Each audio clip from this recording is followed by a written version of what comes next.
there is a city at the bottom of the ocean that nobody has ever found. It had concentric rings of water and land, a harbour so vast it could hold the fleets of 100 nations, temples roofed in silver, and walls coated in a metal that glowed like fire. It was ruled by the descendants of a god. It conquered most of the known world, and then, in a single day and night, it sank beneath the Atlantic and vanished so completely that no trace has ever been confirmed. The story is roughly 2,400 years old. And here is the thing that makes it strange. It does not feel like a myth. It feels like a report. Most ancient legends have that dreamlike quality, that sense of things being slightly out of focus. Heroes doing impossible things in places that feel more like moods than locations. But Atlantis is oddly specific. It gives you coordinates. It gives you architectural details. It gives you a timeline with numbers attached. It tells you the city was beyond the Pillars of Hercules, which is what the ancients called the Strait of Gibraltar. It tells you the island was larger than Libya and Asia combined. It tells you the whole catastrophe happened 9,000 years before the telling. That level of specificity is either the mark of something rooted in genuine memory, or it is the mark of an extraordinarily skilled writer who knew exactly what details would make a story feel true. Both possibilities are worth taking seriously. People have been searching for Atlantis, arguing about Atlantis, writing about Atlantis, and dismissing Atlantis for most of recorded history. The searches have taken people to the Azores, to the Canary Islands, to the coast of Spain, to the Caribbean, to Antarctica, to the bottom of the Mediterranean, to Scandinavia, to Peru, and to at least a dozen other places depending on which book you pick up. There have been serious archaeological expeditions, and there have been deeply unserious ones. There have been satellite surveys and sonar scans and expeditions funded by people who were absolutely certain they were about to change everything. None of them have delivered anything close to definitive proof. What we are going to do here is something different. We are not going to find Atlantis tonight, because nobody has. What we are going to do is trace where the story actually came from. We are going to look at the world that produced it, the man who wrote it down, the sources he claimed to be drawing from, and the handful of real historical events that scholars think might be hiding inside the legend. By the end, you will not have a location, but you will have something more interesting than a location. You will have an understanding of why this particular story has refused to stay buried for over 2 millennia, why it keeps resurfacing every few generations looking slightly different, but always recognizable, and what it might actually be telling us about the ancient world and about ourselves. If you are listening to this right now, I want to know where you are and what time it is. There is something genuinely strange about the geography of a sleep channel. It is simultaneously midnight in one place and early morning in another, and someone is probably listening on a lunch break somewhere. Drop it in the comments. I read them. It is one of my favourite things about making these. And if you want to listen without any ads, without any music, just the story, you can follow the channel on Spotify. The link is in the description. It costs nothing. It just makes the listening experience a little cleaner, a little quieter, which feels right for a story about a lost city beneath the sea. Now, the single most important fact about Atlantis, the fact that shapes everything else we are going to discuss, is this. There is one source. One. Everything in the Atlantis tradition, every map, every expedition, every theory, every novel, every documentary, every argument at a dinner table, every late-night internet rabbit hole, it all flows from a single philosopher writing in ancient Athens around 360 BCE. His name was Plato, and if Plato had not written 2 specific dialogues, texts known as the Timaeus and the Critias, the word Atlantis would mean nothing to anyone alive today. This is worth sitting with for a moment. We are talking about a story that has inspired centuries of genuine scholarship, that has launched actual expeditions, that has shaped how people think about prehistory and civilization and catastrophe, and the entire tradition rests on a few dozen pages written by one man more than 2,000 years ago. There is no earlier source. There is no independent confirmation from another ancient writer describing the same place.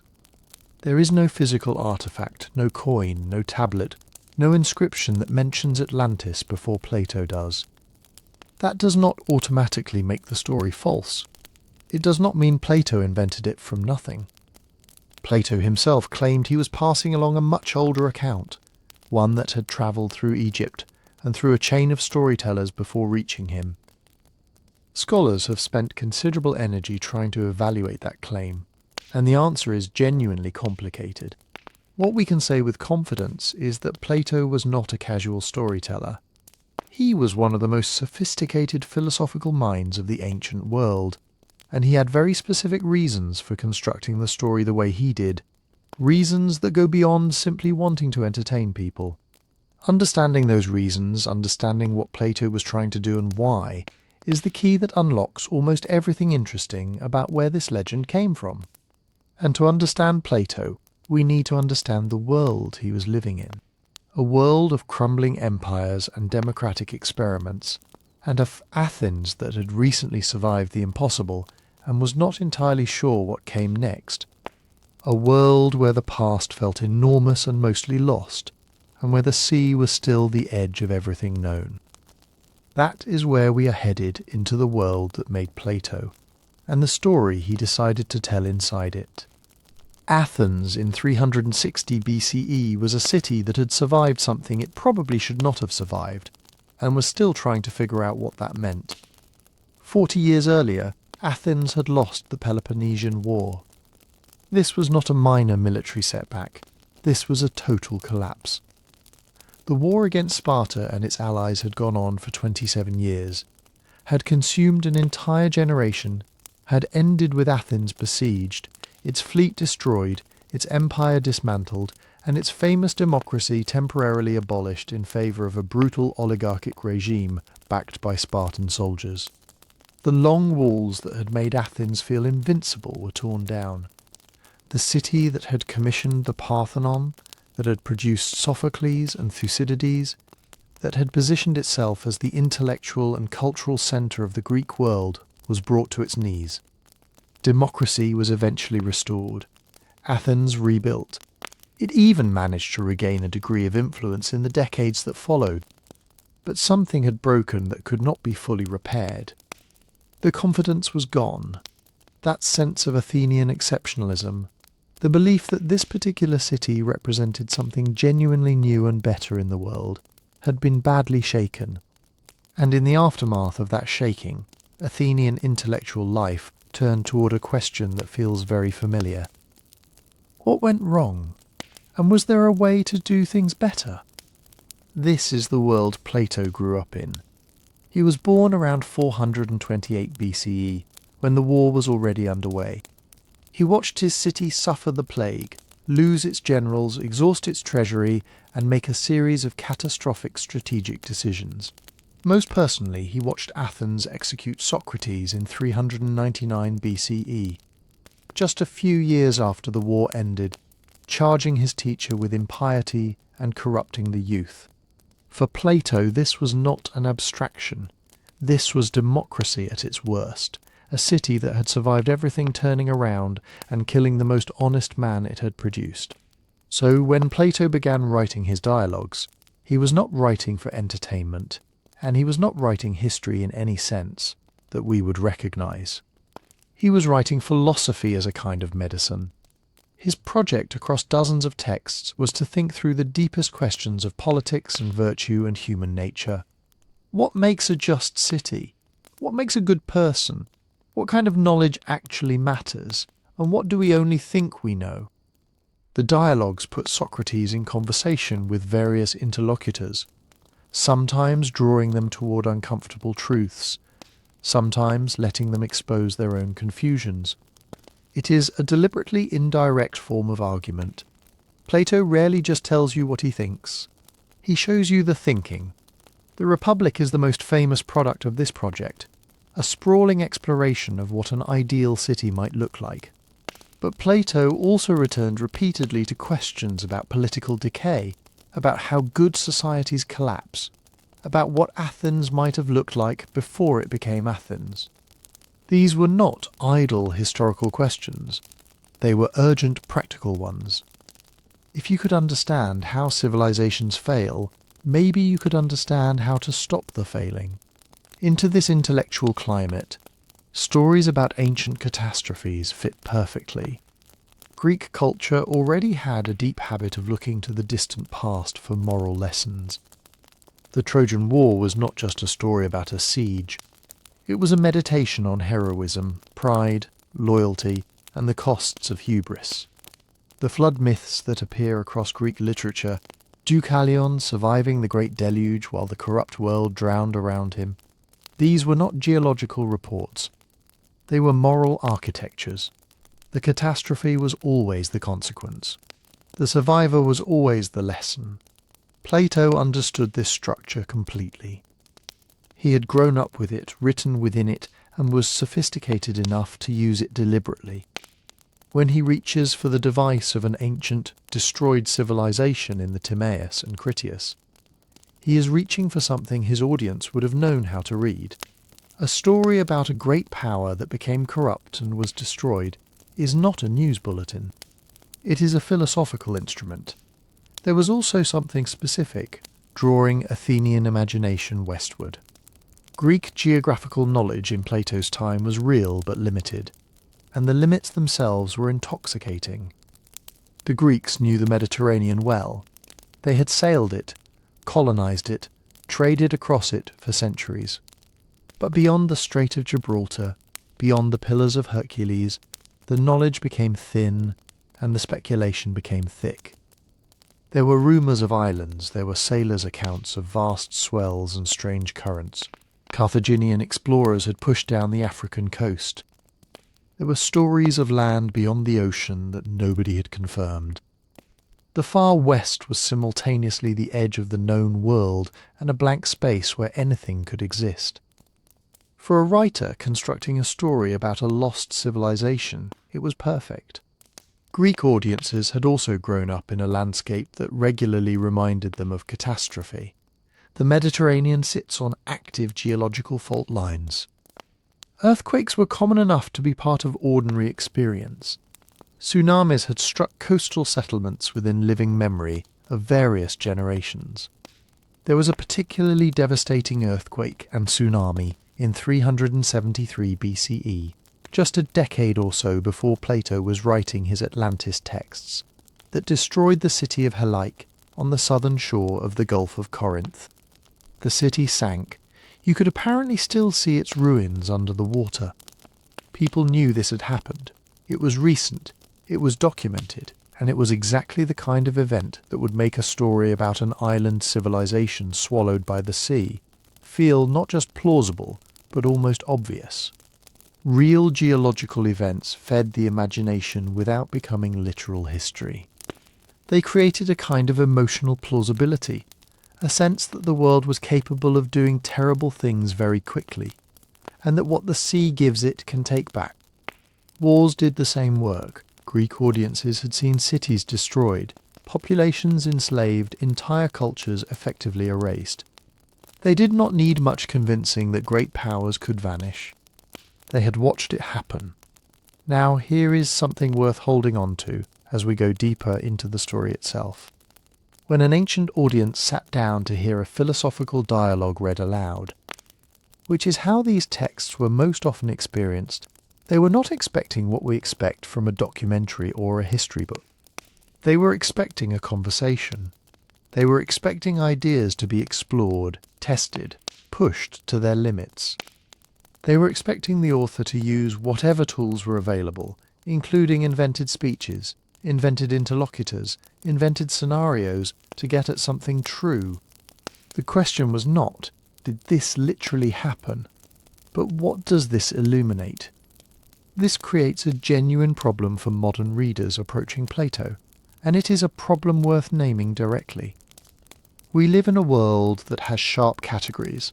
Fiction is fiction. History is history. If someone tells you a story about a real place with real dates and real architectural measurements, you assume they are making historical claims. But Plato was writing in a tradition where those categories were much more fluid, where a story could be constructed, elaborated, even invented outright, in service of a philosophical point, and the audience would understand this without needing it explained. That does not mean Plato made everything up. It does not mean there is no real history embedded somewhere in the Atlantis story. Scholars who have spent careers on this question are genuinely divided, and we will look at the evidence carefully. But it does mean that reading the Critias the way you would read a Wikipedia article is going to lead you somewhere Plato never intended to take you. He was not filing a report. He was building an argument.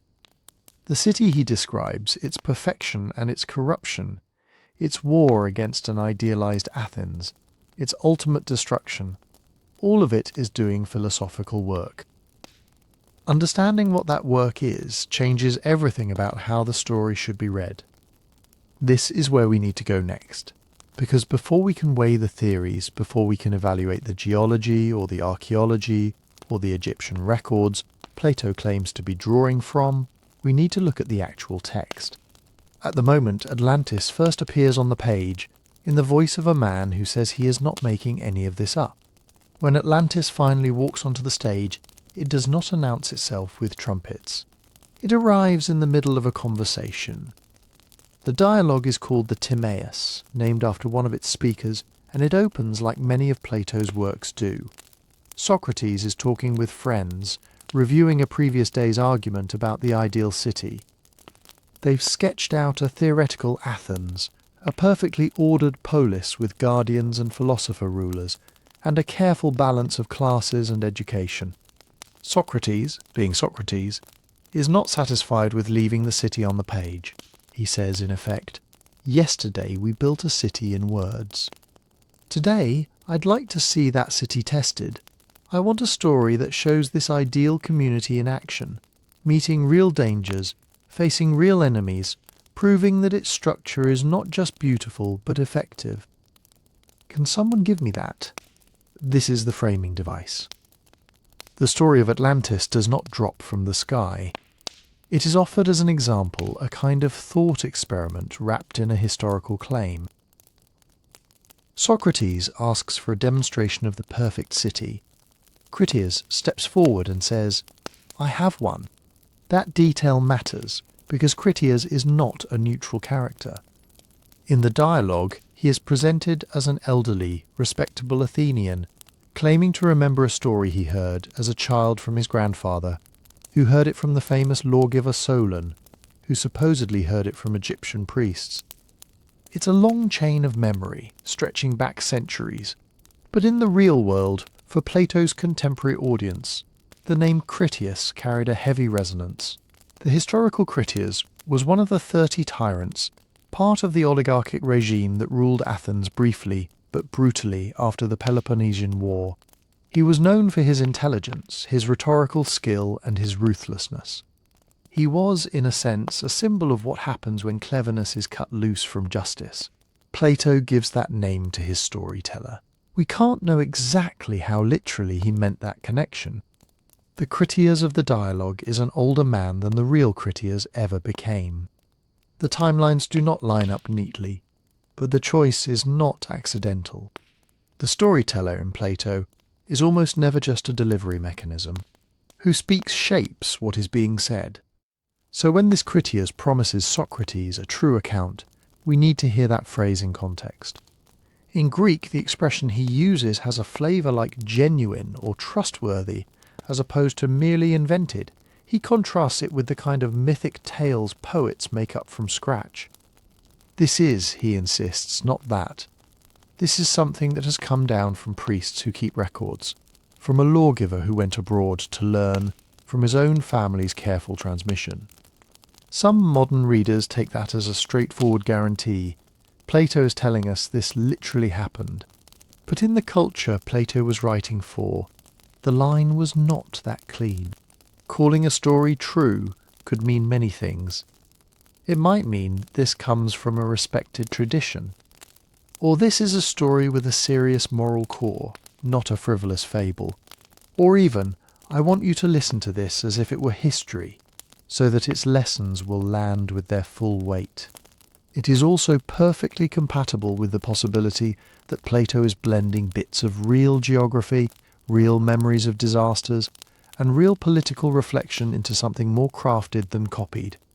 Ancient authors did that all the time, and still called their narratives true in the sense that mattered most to them. True to character, true to the gods, true to the patterns they saw in human affairs.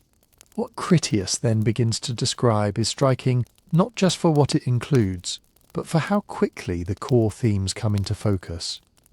Before you hear anything about concentric rings or canals, you hear about power. He speaks of an ancient Athens, extremely old by his reckoning, living in a kind of golden age of virtue and simplicity. Opposite it, across the sea, is Atlantis, a great island kingdom beyond the Pillars of Hercules. Atlantis is immediately framed not as a quaint remote culture but as an empire. It rules over many other islands. It controls parts of the opposite continent. Its kings command a formidable navy and army. Wealth appears alongside power. Atlantis is described as rich in metals, including a mysterious shining metal called orichalcum. The land is fertile. The engineering is grand.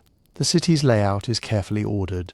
From the very first paragraphs, you are invited to imagine not just a place, but an infrastructure of abundance.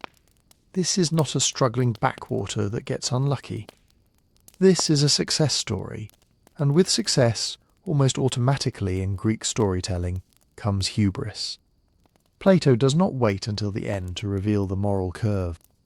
Very early he tells you that Atlantis begins well. Its first kings are half divine, descended from Poseidon, and a mortal woman. They live in moderation. They respect the gods. Their wealth does not yet corrupt them. Then, as generations pass, the divine part in them diminishes. The mortal element becomes stronger. They grow greedy, ambitious, unjust. They use their power to dominate rather than to lead. Their empire becomes predatory. By the time Atlantis launches its war of expansion, trying to subdue Athens and much of the Mediterranean, the ending is already morally overdetermined. A Greek audience would recognize the pattern: power, pride, overreach, collapse. The downfall is not a twist. It is the point. This is the architecture Plato gives you up front. Old virtuous Athens, rich expansive Atlantis, a clash between a just city and a corrupt empire, the gods watching, a reckoning coming, and all of it is filtered through the particular device of the dialogue. That format changes how the story functions. You never hear Plato say in his own voice, Atlantis existed in such and such a year. You hear characters with their own motives and limitations, recounting and interpreting. Socrates asks for an example. Critias offers one. Timaeus will later launch into a cosmology. Critias will then start elaborating the Atlantis story in its own dedicated dialogue, also called Critias. This means that what is said is always, in a sense, on stage. It is performance inside performance. There are places where Socrates presses, where other speakers respond, where the conversation steers what emerges and what remains implied. There are also silences, questions we might want answered as historians: exact dates, precise locations, corroborating evidence, are not the questions the characters are interested in, so the text does not pause to satisfy them. And then there is the strangest thing of all: the story stops. The dialogue Critias is famously unfinished. We have a long, careful description of the island, its rings of land and sea, its temples, its political system, its wealth. The setup for the great war with primeval Athens is in place. The moral arc has been sketched. And then, in mid-flow, the text breaks off. The manuscript simply ends. We do not know why. Maybe Plato died before finishing it. Maybe he abandoned it. Maybe the rest was lost in transmission. Ancient testimonies are inconclusive. What we do know is what that abrupt silence did to later imaginations. It opened a space. If the story had rolled on to a neat conclusion, carefully explaining every detail of the war and the destruction, and tying it back explicitly to Plato's philosophical themes, there would be less room to maneuver.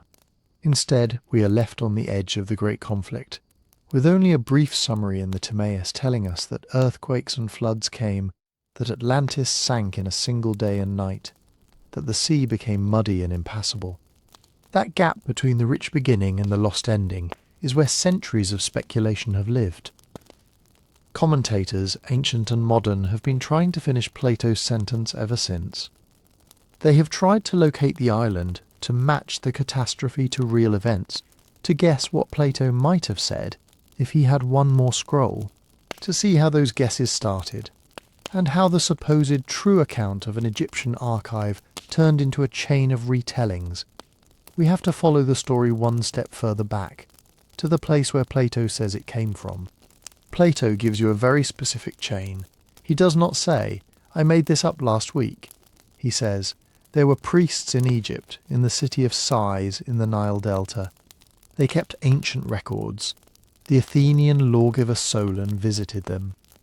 They showed him the story of Atlantis and of a very ancient Athens. Solon brought it home and planned to turn it into a poem, but never finished. Instead, he told it to Dropides. Dropides told it to his son, Critias the elder. Critias told it to his grandson. Critias the younger, who as an old man is now telling it to Socrates. Plato, in turn, is putting that conversation into writing. Priests, Solon Critias family, Plato's dialogue. That is the official route. Each step in that chain is doing work. Start with Solon. In the Greek world, Solon is not just any traveller. He is one of the 7 sages, a poet, a reformer, a man credited with reshaping Athenian law and steering the city away from civil war. He is the kind of figure you invoke when you want your story to feel rooted in civic memory, in public seriousness, in something more than tavern gossip. By Plato's time, Solon also belonged to a particular genre of story. There were tales about how he had gone abroad during his self-imposed exile, visiting Egypt, Cyprus, maybe Lydia. He asks questions, he gathers wisdom, he compares laws. In some versions he chats with kings, in others he studies foreign customs. He is a prototype of the Greek intellectual pilgrim, travelling to see older civilizations and bring back their knowledge. Attach Atlantis to Solon, and you immediately raise the stakes. This is not a random sailor's yarn. This is something a lawgiver took seriously enough to research, to translate, to shape into poetry. That gives it a dignity a mere myth would not have. It also gives Plato a way to connect his philosophical city, the ideal Athens discussed by Socrates, with the real political reforms of a revered ancestor. Then there is Egypt. To a Greek audience in the 4th century BCE, Egypt is ancientness made visible. Herodotus, writing a few generations before Plato, calls Egypt the gift of the Nile and describes its temples and customs with a mixture of fascination and bafflement. Egyptian priests claimed continuous records stretching back thousands of years. Their monuments looked older than anything in Greece. Their scripts were mysterious. Their rituals were elaborate and strange. In the Greek imagination, Egypt becomes a storehouse of deep time. If you want a story to reach back beyond the horizon of Greek memory, beyond the Trojan War, beyond Hesiod's Ages of Man, Egypt is one of the few plausible places to anchor it. Not because Greek writers had detailed knowledge of Egyptian chronology, but because Egypt symbolized continuity, archives, and the patient keeping of records. Plato leans into that symbolism. In the Timaeus, the Egyptian priest gently scolds Solon. "You Greeks," he says, "are like children. You have no very old traditions, no ancient learning, because every so often catastrophes sweep over your lands and wipe out your stories. Your cities are destroyed. Your people start again from scratch. You remember only the most recent cycle. Meanwhile, in Egypt, the floods are gentle, the records endure, the temples stand, and the scribes keep copying. It is a powerful image, a civilization that remembers what others have forgotten. Within that framework, the priest then produces the tale of a war 9,000 years earlier, when primeval Athens resisted the aggression of Atlantis. 9,000 years before Solon, not 900. Not a long time ago in mythic language, but a precise, enormous number. This is where modern eyebrows tend to go up. 9,000 years before Solon would place the events around 9,600 BCE, long before any known city in Greece or Egypt. Long before the kind of temple bureaucracies that would keep written archives.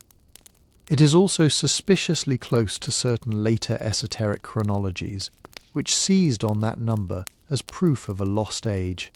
But numbers are slippery things. In transmission from Egyptian to Greek, you are moving between languages, between calendars, between ways of reckoning time.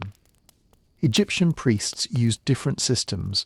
Civil years of 365 days, lunar cycles, regnal lists of kings. Greek visitors tried to map those onto their own genealogies and festival calendars. Mistakes, confusions, and exaggerations were easy. Some scholars have suggested that 9,000 might be a mistranslation or a deliberate inflation. Perhaps the priest said 900, and the Greek heard it wrong. Perhaps the number refers not to solar years, but to months or ceremonial cycles. Perhaps Plato himself chose a very large figure to push the story so far back that no audience member could reasonably expect confirming evidence. We do not know. What we can say is that large round numbers in ancient texts often function more as signals of deep antiquity than as precise dates. When Herodotus reports that Egyptian priests traced their line of kings back 11,340 years, he is not giving a modern chronological table. He is translating a sense of vastness into the language of arithmetic. Even if you set aside the question of years, there is another frailty in Plato's chain: human memory. Think of the root again. Solon hears a story in Egypt. He translates it, perhaps partially, perhaps with poetic additions. He brings it home. He recounts it to friends. It is passed down within a family for several generations before Plato writes it down, shaping it into a dialogue with philosophical aims. In theory, each link in the chain is careful. Critias insists that the story was told on a special occasion when everyone resolved to remember it accurately. He even explains how, as a boy, he practiced reciting it at a festival. This is Plato showing his work, giving you reasons to trust the content. But memory does not work like stone. Oral transmission, even when people try to be faithful, is transformative. Details compress, speeches get sharper, motivations become clearer in hindsight. Foreign names are Hellenized, chronologies are adjusted to fit local frameworks. People forget, and then unconsciously repair the gaps with familiar patterns. Modern psychologists have watched how real events turn into stories in just a few retellings. Jokes tighten. Heroes become braver. Coincidences look like fate. No malice is required, the mind edits automatically. Applied to Atlantis. That means you can imagine a spectrum. At one end is the strict historical reading. Solon really did hear a record of a specific island civilization from Egyptian priests, and Plato is preserving it, distorted only by the ordinary erosion of time. At the other end is the literary reading. Plato picked up vague notions about Egyptian antiquity, older floods, and forgotten wars, attached them to a famous lawgiver, and built from them a largely crafted parable about virtue and imperial overreach. Most scholars fall somewhere in between. They find it fully plausible that Solon travelled to Egypt, that he spoke with priests, that Egyptian tradition included stories of great floods, of older peoples, of conflicts with sea peoples or Western enemies. They note that Greek authors often used Solon as a conduit for foreign wisdom. They see nothing impossible about a family preserving a cherished tale, and Plato using it. What they doubt is the precision of the historical package. The 9,000 years, the detailed constitutional structure of Atlantis, the exact layout of rings and canals, the neat mirroring between old Athens and Plato's ideal city. These look to many readers less like what an Egyptian priest would have read from a dusty scroll, and more like what a philosopher would design to make his political points vivid. That brings us back to why Egypt appears at all. Plato could have said there is an old Greek story about a vanished island. He does not. He explicitly sends his lawgiver to a foreign archive. That move accomplishes several things at once. It lets him talk about cycles of destruction and rebirth stretching far beyond ordinary Greek chronologies. It flatters Greek self-image by having an Egyptian priest recognize Athens' ancient virtue. It gives his true story a documentary feel. This is not mere bardic invention. It is something written, stored and certified by a venerable temple bureaucracy. And at a subtler level, it allows Plato to stage a meeting between two kinds of knowledge. On one side, Athens, the city of philosophy, argument and political experiment. On the other, Egypt, the land of stable tradition, ritual and records. The Atlantis story emerges at their point of contact, as if to say, when restless inquiry meets deep memory, you get a glimpse of patterns that individual lifetimes cannot see. Whether that glimpse is a literal map of a lost island or a constructed mirror for Plato's own concerns is the question that has haunted interpreters ever since. For the purposes of the dialogue, though, the chain has done its job. It has carried a tale from the depths of imagined antiquity into the living room of Socrates. It has wrapped a philosophical exercise in the clothing of history. It has planted Atlantis in a space that is just plausible enough to tempt belief, and just distant enough to resist easy verification. From that position, Plato is ready to start filling in the map. The seas, the straits, the island beyond the Pillars of Hercules, and the way he bends real geography to fit the needs of his story. For a Greek audience, the phrase "beyond the Pillars of Hercules" lands with a particular weight. The pillars are not a fantasy. They are a place. Greeks used that name for the straits we now call Gibraltar, where the Mediterranean narrows and meets the open ocean. Sail west along the coasts of Spain and North Africa. Keep going until you hit the bottleneck of land and water at the far end, and you're at the pillars. Inside the straits is the familiar sea, the wine-dark Mediterranean, ringed by coastlines full of harbours, islands, trading posts, colonies, stories.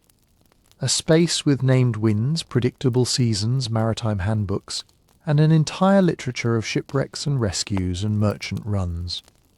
By Plato's time, Greek sailors and Phoenician sailors had been looping through that basin for centuries. Outside the straits is something else.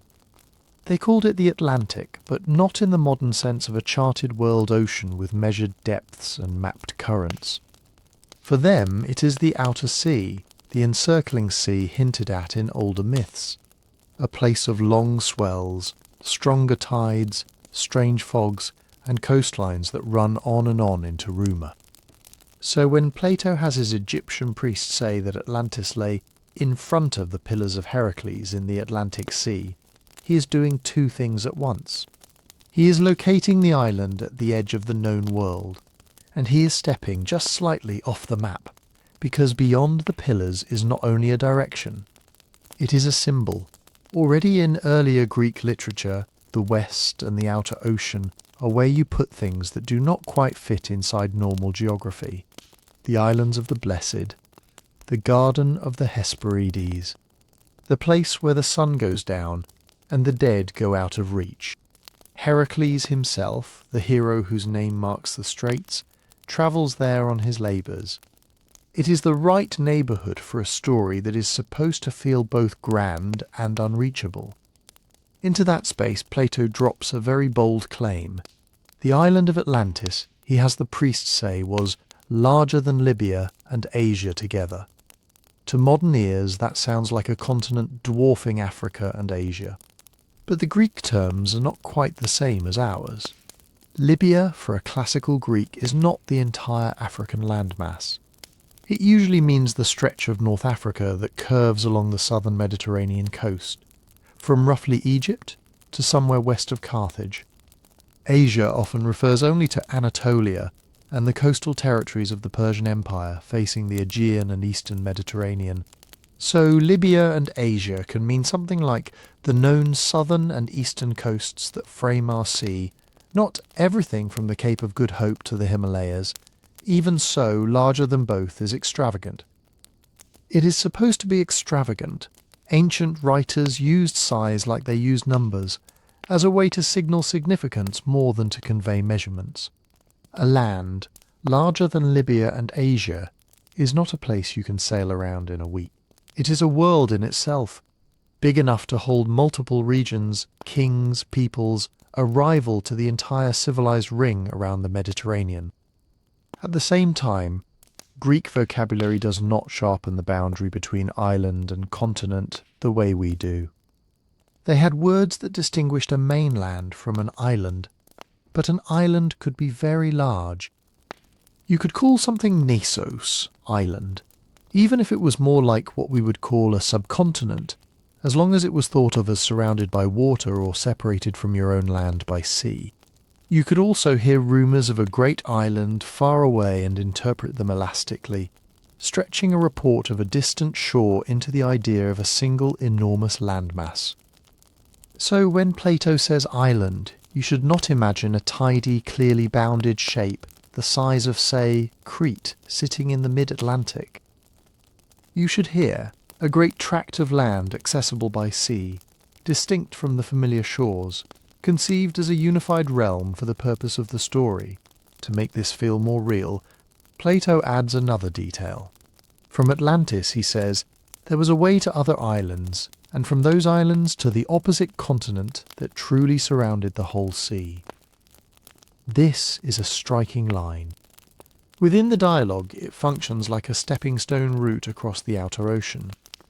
Atlantis is not just a solitary mass beyond the straits.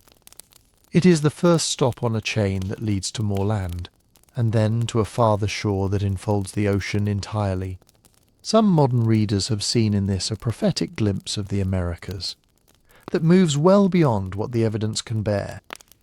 There is no sign that Plato had concrete information about lands across the Atlantic, but he does seem to be playing with two ideas that were in the air. First, that there might be more islands in the ocean beyond the pillars, reachable in stages, much as the Greeks knew that if you hop from island to island across the Aegean, you can get from Greece to Asia Minor. Second, that the world is in some sense enclosed by land, that the ocean you can sail on is a belt of water bounded somewhere beyond sight. Not because anyone had circumnavigated the globe, but because many ancient cosmologies imagined a finite, structured world rather than an endless expanse. For Plato's listeners, this would make Atlantis feel oddly plausible. It sits at the gates of a possibly vast, vaguely imagined outer geography. It connects the known sea to the unknown world. It is a liminal place, a threshold kingdom between the mapped and the unmapped. That in-between quality is one reason the setting feels both concrete and dreamlike. Concrete, because the pillars are real. The Atlantic swells are real. The idea of islands beyond the straits is grounded in sailor gossip and Phoenician voyages along the western coasts. Dreamlike, because as soon as you pass those straits, the specifics dissolve. Distances blur, directions lose their precision. You are in the zone where myth, hearsay, and slow inference from tides and winds overlap. It is exactly the kind of space where you can place a teeming superpower that rose and fell without leaving obvious traces in the world your audience knows. To Plato's contemporaries, this blend would not necessarily invite literal cartographic reading. Many of them were used to stories that slide between real promontories and symbolic islands. The outer ocean was a legitimate topic for speculation. An island empire out there could be understood as a dramatized stand-in for Western enemies, for the dangers of naval power, for hubris that grows far from home. Later readers, especially once geographical knowledge expanded, began to treat Plato's sketch more as a puzzle to solve. If he says beyond the pillars, then surely we must look beyond Gibraltar. If he says an island larger than Libya and Asia, then we must hunt for a missing continent. If he mentions stepping stone islands, then perhaps he is encoding a specific route. The more literal the reading, the more pressure on the map. Whole theories have grown up around matching each phrase to a modern feature. A bank, a plateau, a submerged ridge. But that impulse to freeze Plato's flexible, symbolic seascape into a fixed coordinate grid is not how his audience would have heard the story. For them, the geography was convincing enough to carry the narrative, but open enough to do philosophical work. It pointed outward to the edge of the Greek world, and then one step farther into the moral ocean where cities rise in power, overreach, and are swept away. From that floating platform, Plato is ready to zoom in, to take you down from oceanic scale to street level, and describe a city whose every ring, canal and avenue seems arranged according to a plan. Atlantis, as Plato gives it to us, is not a blur on the horizon. When he finally zooms in, the vagueness of outer geography snaps into sharp focus. The island's capital is described with the kind of precision that feels less like travel notes and more like an architect laying out a plan on wax tablets. At the centre is a low hill, sacred, where the first Atlantean king, a son of Poseidon, is said to have lived. Around that hill, the god himself reshapes the land. He cuts 3 concentric rings of water and 2 of land, alternating bands encircling the central acropolis like ripples frozen in stone. Bridges cross the rings, laid out so that a straight line can run from the outer plain all the way to the temple of Poseidon in the middle. Canals connect the water rings to the sea. The whole thing is measured in stadia, with widths, depths and distances, spelled out in a way that invites you to picture section drawings and city grids. This is not how most ancient myths talk about cities. Older epic poetry might praise broad-streeted or well-walled places, but it rarely pauses to explain how wide the streets are, how the walls curve, how the harbour is dredged and channelled. Plato does. He lists the great circular harbour basins, the huge central canal running straight to the outer sea, the docks, ship sheds and causeways. He tells you how wide the central island is, how tall its surrounding walls are, where the guard posts sit. It is the language of a blueprint. Many readers have noticed that this looks less like a remembered city and more like an idealized diagram, the kind a philosopher might sketch if you asked him to imagine a powerful maritime state engineered from scratch. The architecture in the story behaves like political philosophy made visible. Concentric rings of land and water naturally enforce hierarchy. The innermost island holds the royal palace and the chief temple of Poseidon. Only the higher status group can live there. The next ring is for guardians and officials. The outer zones handle traffic, trade, and the bustle of port life. Movement is channeled, power is literally central. The layout turns social order into geometry. Even the famous Great Plain beyond the city is laid out in straight lines. It is described as a perfect rectangle, irrigated by a grid of canals, subdivided into regular lots. The 10 kings of Atlantis are said to rule 10 districts, each with its assigned portion of land and its obligations of tribute and defence. To someone who spends his career thinking about order in the soul and order in the city, this kind of design is not accidental. The wealth of Atlantis is expressed with the same stylized exactness. We are told of a land overflowing with metals, gold, silver, copper, tin, and, in a detail that has fascinated readers for centuries, a mysterious substance called orichalcum. In the dialogue, this is said to be second in value only to gold and found in many parts of the island. Ancient commentators were not entirely sure what orichalcum was. Some imagined a naturally occurring alloy, perhaps a bright copper zinc or copper tin metal. Others treated it more like a legendary material, a symbol of exotic abundance. Plato leans into the mystique. He has the Atlanteans plate their outer walls in bronze, the next wall in tin, and the innermost in glowing orichalcum. They cover the temple of Poseidon with silver on the outside and gold within. The floor, the pillars, the roof beams glitter with precious metals and ivory inlays. This is architecture as display. It is meant to dazzle, but also to say something about the society, that it has mastered resources, marshalled labour, and concentrated riches at the centre. The city is not just functional, it is theatrical. Religion in this world is part of the staging. The central temple to Poseidon, and the mortal woman he loved, stands at the heart of the rings. It is here that the 10 kings gather every few years for solemn rituals. They come to renew their oaths, to judge disputes, to sacrifice a bull to their divine ancestor. The ceremony is described in oddly concrete detail. The kings catch the bull within the precinct, lead it to the pillar where the laws are inscribed, pour its blood over the stone, and then, by firelight, read and swear to those laws. It is a picture of religion as the glue that holds the constitution together. The gods, or at least their symbols, legitimize the order of the city. Law is not merely a human agreement. It is carved on a divine pillar in a sacred court, renewed with sacrifice, accompanied by wine and solemn invocations. To obey is to keep faith not only with your fellow kings, but with Poseidon himself.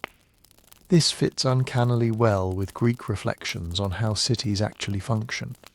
In other dialogues, Plato worries about constitutions decaying, about how wealth and luxury soften character, how religious festivals can either reinforce good order or mask corruption.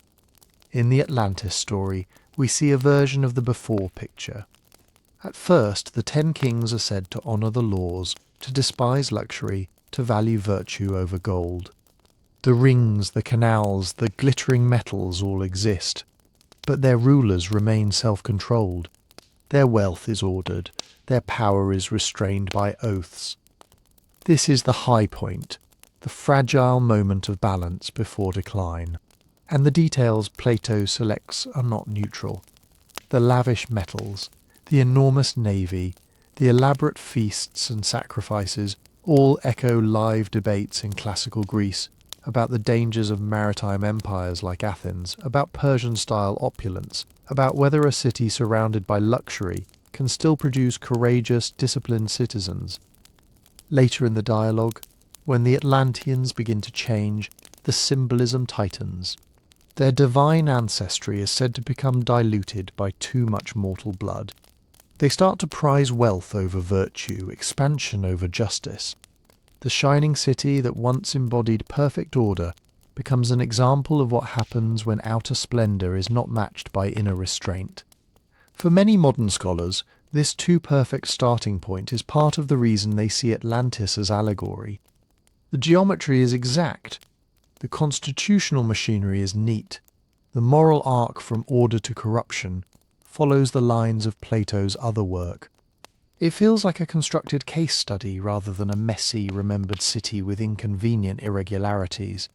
Real cities grow by accidents, rebuild after fires, adapt to topography, compromise with neighbours. Their streets kink and weave, their ports are cramped, their laws are patched. Atlantis, by contrast, looks as if it were drawn with a compass and square, its institutions tuned to illustrate a thesis about virtue and decay.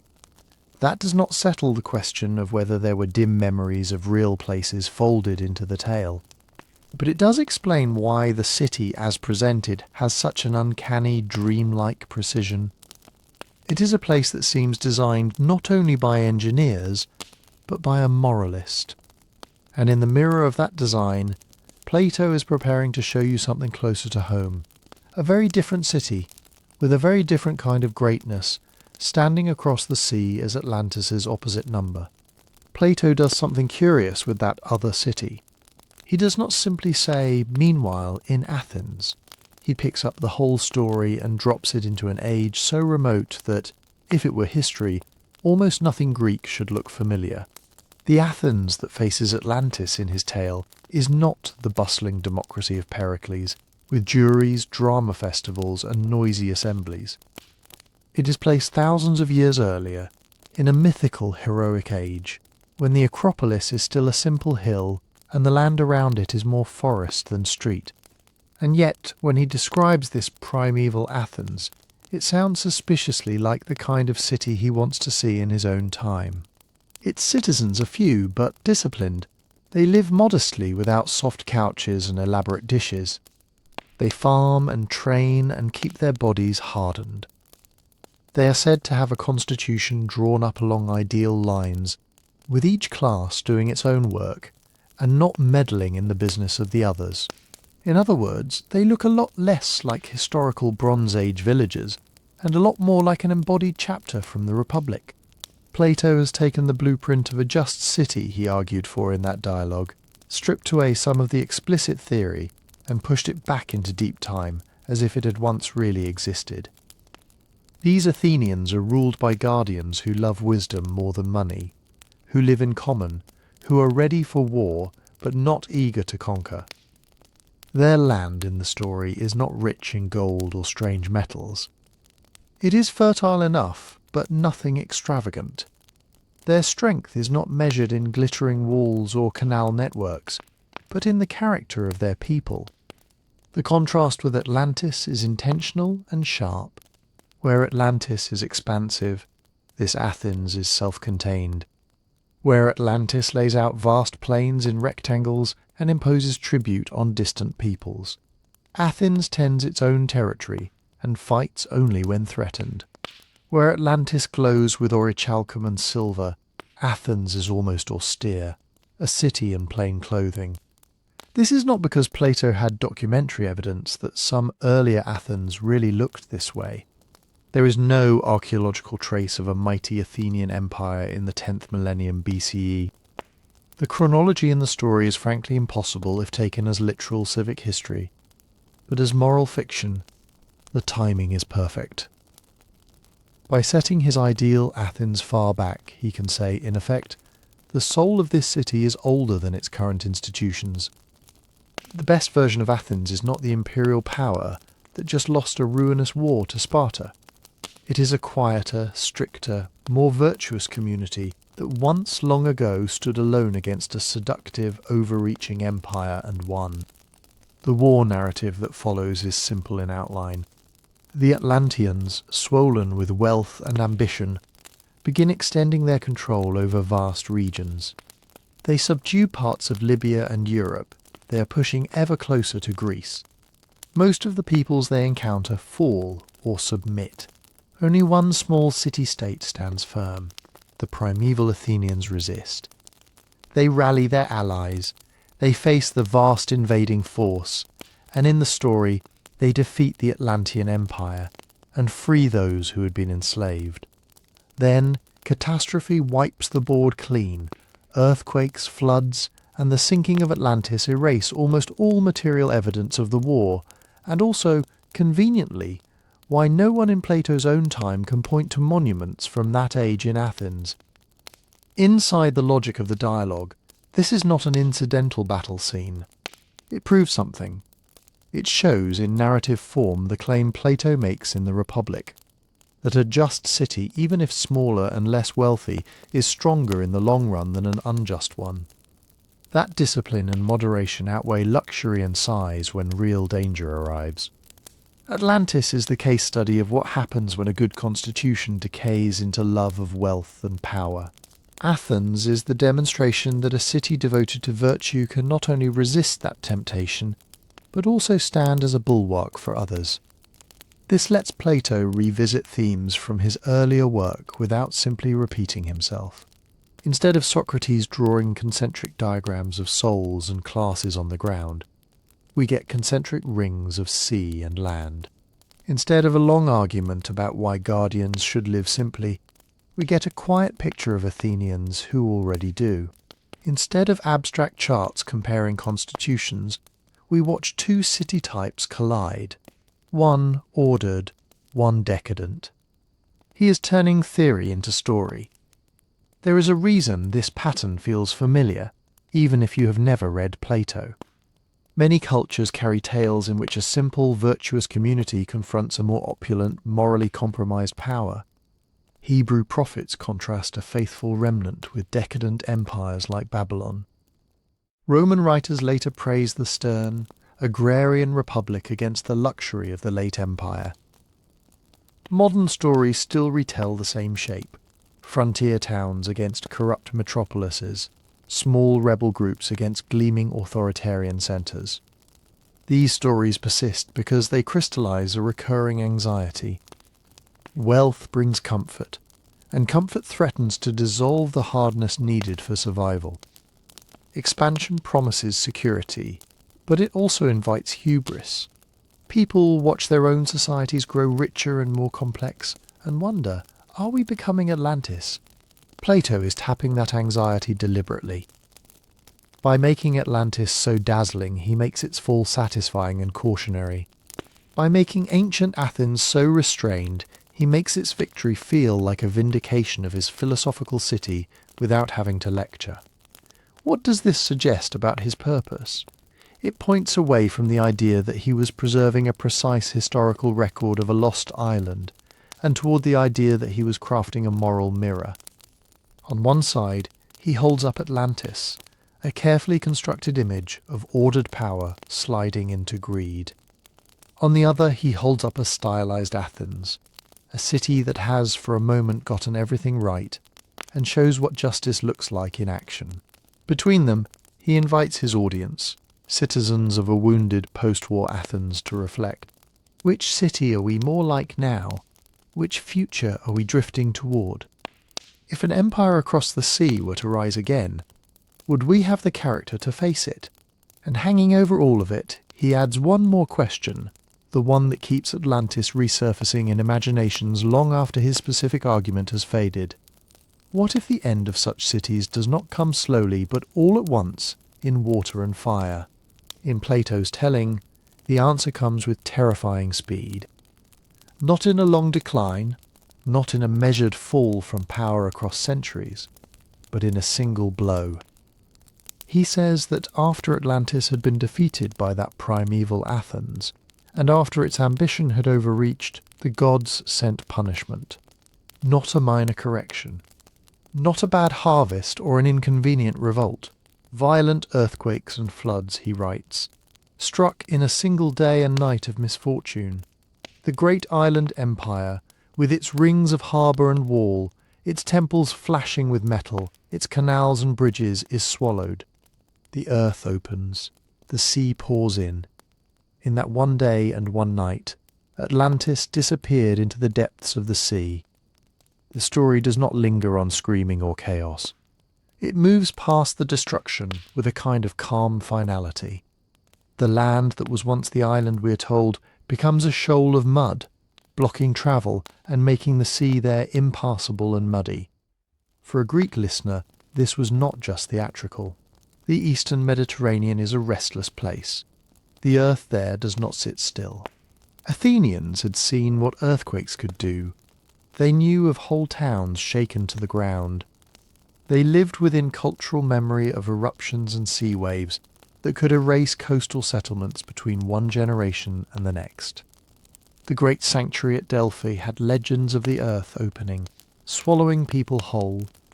The island of Thera, in the Bronze Age, had exploded with such violence that later Greeks walked its broken caldera without really understanding what they were seeing. Even if Plato himself did not know the details of that eruption, he lived in a world where people heard of sudden inundations, harbours ruined, coasts reshaped by storms and quakes. The idea that land could sink and sea could rise was not science fiction to them. It was part of the way the world behaved, so when he says in a single day and night his audience could nod. They had seen lesser versions. All he did was take that familiar violence and scale it up until it fit an entire island power. Notice also how he frames the timing. He does not say, "Last year this happened." He does not even say, "In the age of our grandfathers." He places it in a time that is already mythic, thousands upon thousands of years before any temple or chronicle the Greeks possessed. Ancient storytellers often divided time into ages. You see this in Hesiod, who speaks of a golden age, then silver, then bronze, then a race of heroes, then the present Iron Age. You see it in Near Eastern texts where floods and fires mark boundaries between eras. Mythic time is not measured with calendars. It is measured with moods. An age begins when the world has a certain kind of order and ends when that order breaks. Floods in these stories are not just big weather events. They are erasers. They wipe the slate clean so that a new pattern of life can emerge. Plato slots Atlantis into this narrative habit. The war with primeval Athens, the moral decay of Atlantis, the final judgment from the gods, and the sinking of the island all belong to an earlier age, one that ended so thoroughly that only faint, half-remembered stories filtered down to Solon, and from Solon to Critias, and from Critias to Socrates. That muddy, impassable sea detail helps bridge mythic time and ordinary experience. To us it sounds like a flourish. To a sailor of Plato's era, it pointed towards something more tangible. After earthquakes and submarine landslides, coastal waters can become clogged with sediment. Shoals of disturbed silt can make navigation difficult. Rivers, when they change course, can dump mud into bays, turning once clear harbours into shallow, treacherous inlets. There are places near river mouths and deltas where ancient mariners did in fact complain that the sea was silty and hard to cross. A catastrophic landslide off a continental shelf can also create a broad zone of disturbed seabed and turbid water. Plato is likely not giving a precise geological report. He is using a plausible-seeming description rooted in real Mediterranean experience to tag the site of Atlantis as somewhere out beyond the Strait of Gibraltar, where the sea, he claims, had become choked with shoals. Whether or not any particular shoal inspired this line, it does an important job inside the story. It says, "This flood is not pure fantasy. It left a mark. It changed a real navigable space in a way that still matters." Within his philosophical frame, the flood is also a moral correction. Atlantis, in the earliest phase of his tale, is a well-ordered kingdom. Its kings honour the laws given by Poseidon. They restrain their greed. They live with a degree of moderation, over time as generations pass, and the divine portion in them is diluted. Plato says they become more human, in the worst sense, more grasping, more ostentatious, more hungry for conquest. The catastrophe arrives as a kind of cosmic audit. The gods, he says, hold a council. They judge Atlantis. Athens, the just city, has already done its part by standing against their expansion. Now the universe itself, through earthquake and sea, strips away the empire's unearned advantages. In this moral geometry, the flood is not random. It is the world seeking balance. You find this pattern all over ancient thought.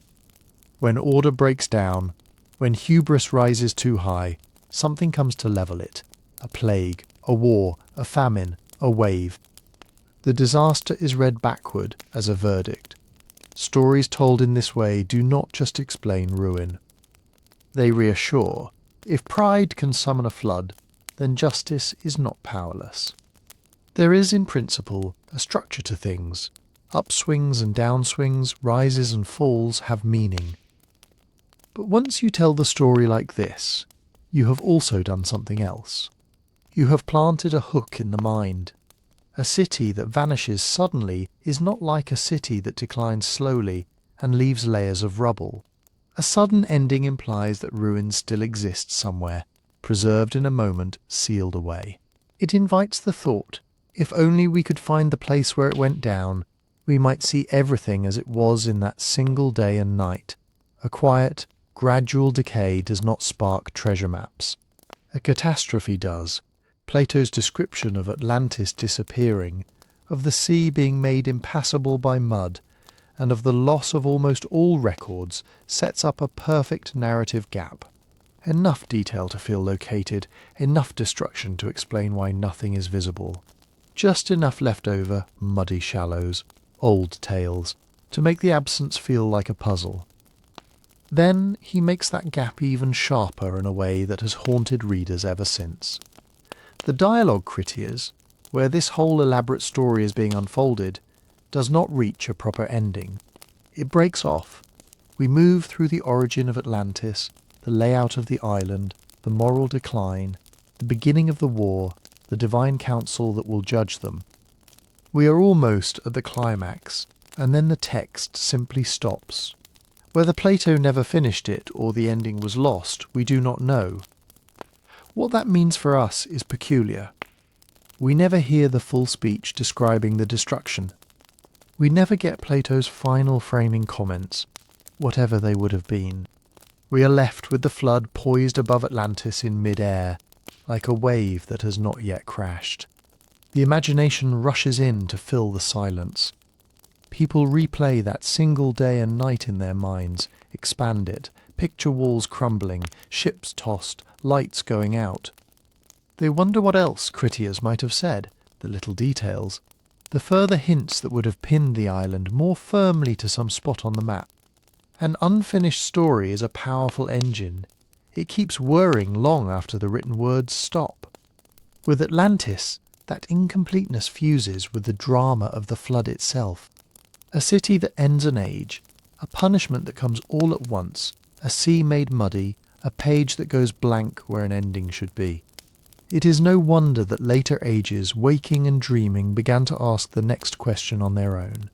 If Plato left the story mid-sentence, how did those who came after him pick it up? The short answer is, for a long time they mostly didn't. You might imagine the generations after Plato rushing to comment on Atlantis, arguing about its location, poring over maps of the Atlantic. But when you read the surviving literature of classical antiquity, what's striking is the silence. Major historians of the Greek and Roman world, Herodotus, Thucydides, Polybius, Tacitus, do not build their narratives around a sunken island empire. They don't treat it as a crucial lost chapter of human history. Most of them don't mention it at all. This doesn't mean nobody read Plato. They did. He was copied, discussed, argued with, imitated. But people went to him for ethics, for political theory, for the nature of the soul. The dialogues that carried the Atlantis story, Timaeus and Critias, were a small part of a much larger body of work. And within those dialogues, Atlantis itself is only one strand. Ancient readers could have walked away from Timaeus thinking about the structure of the cosmos. They could have put down Critias thinking about models of government, or about the way cities rise and fall. The lost island was there, yes, but it was woven into a broader philosophical tapestry. So when you look at the early reception, you don't see a frenzy of debate about whether Atlantis really sank. You see something more muted and more telling. Philosophers and commentators, especially those in Plato's own tradition, tended to treat the story as a kind of fable with teeth, a myth used for teaching. For them, myth did not mean silly made-up nonsense. In Greek, the word mythos simply meant a story, a narrative. It could be true, partly true, or not true at all. Its value lay less in its literal details and more in the pattern it revealed. A myth could be a vehicle for moral reflection, a way of talking about the soul, about justice, about the shape of time. When Plato himself tells myths, the cave, the chariot of the soul, the tale of he does not always ask you to accept them as historical reports. He asks you to see what they point toward. Many ancient intellectuals read Atlantis the same way. They saw in it a warning about hubris, about luxury that corrodes character, about the fragility of empires that forget the virtues that made them strong. They saw a contrast between a disciplined, almost austere Athens and a splendid, decadent Atlantis. That contrast, not the exact coordinates of the island, was what mattered. Some later writers, in that spirit, would simply borrow the pattern without the name. They would speak of proud cities laid low by the gods, of floods that erase unjust ages, of lands swallowed for their sins, without ever saying Atlantis. The myth had been absorbed into a larger repertoire of moral examples. But not everyone was content to leave it there. Already in antiquity there were sceptical voices who looked at the Atlantis story and raised an eyebrow. They had questions, sharp ones, the timescale for instance. Plato speaks of 9,000 years between Solon and the fall of Atlantis, which would push the war back into a foggy prehistory no Greek chronologist accepted. Many scholars of the classical world worked with human timelines that were measured in centuries, not tens of millennia. For them, that number looked exaggerated, symbolic, or simply wrong. They also wondered about the geography. A huge island, larger than Libya and Asia together, sitting just beyond the Strait of Gibraltar, with a highly developed civilization, a powerful navy, and a war against Athens itself, yet leaving no trace in any other Greek source. No mention in Herodotus, who had interviewed Egyptian priests and catalogued marvels from Spain to India. That absence bothered them. Later, some writers would say outright that Plato invented the place. Not as a prank, but as a deliberate noble fiction. A made-up story designed to illuminate real truths about politics and morality. Just as his perfectly just city in the Republic is an ideal type rather than a city you could visit, so his perfectly balanced, then corrupted, maritime empire could be read as a kind of thought experiment. On the other side of the spectrum were the Neoplatonists. Centuries after Plato, in the Roman imperial period, these philosophers put his works at the centre of their worldview. They believed his myths were not random ornaments, but encoded insights into the nature of reality. For them, stories like Atlantis could point to deep metaphysical structures. Some Neoplatonist commentators argued that Plato's tales preserved echoes of cosmic cycles, ages of rising and falling, of creation and destruction, of souls descending into matter and rising back out. Atlantis, to them, was not a single lost island so much as a symbol of a type of world age that had come and gone, perhaps many times. Others tried to harmonize Plato with other traditions. They would note that Egyptians had flood tales, that Near Eastern cultures told of deluges, that Greek poets spoke of earlier races wiped out by disaster. By placing Atlantis in that company, they could elevate it, not just a story Plato happened to make up, but part of an ancient cross-cultural memory of worlds before our own. Something subtle happens in this process. Each time a later writer mentions Atlantis and casually adds, as Plato relates, or as is known from the Egyptians, or as some chronicles attest, they create a little chain of citation. Then someone else, writing still later, looks back and sees multiple references to Plato, to a Neoplatonist commentary, to a doxographer summarizing earlier philosophers, and it starts to feel like independent confirmation. Many voices all pointing toward the same lost island. But when you trace the threads carefully, they lead back to one place, Plato's dialogues. There is no early Egyptian inscription describing Atlantis, no independent Greek epic that names the island, no Bronze Age tablet mapping its harbours.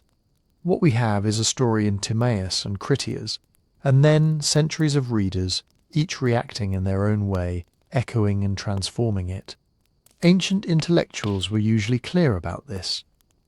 When they called something a myth, they didn't necessarily mean false. They meant a story whose power lies in what it reveals, not in whether every detail can be verified.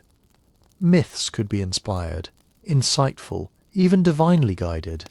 They could also be obviously fictional. The classification did not lock you into one stance or the other.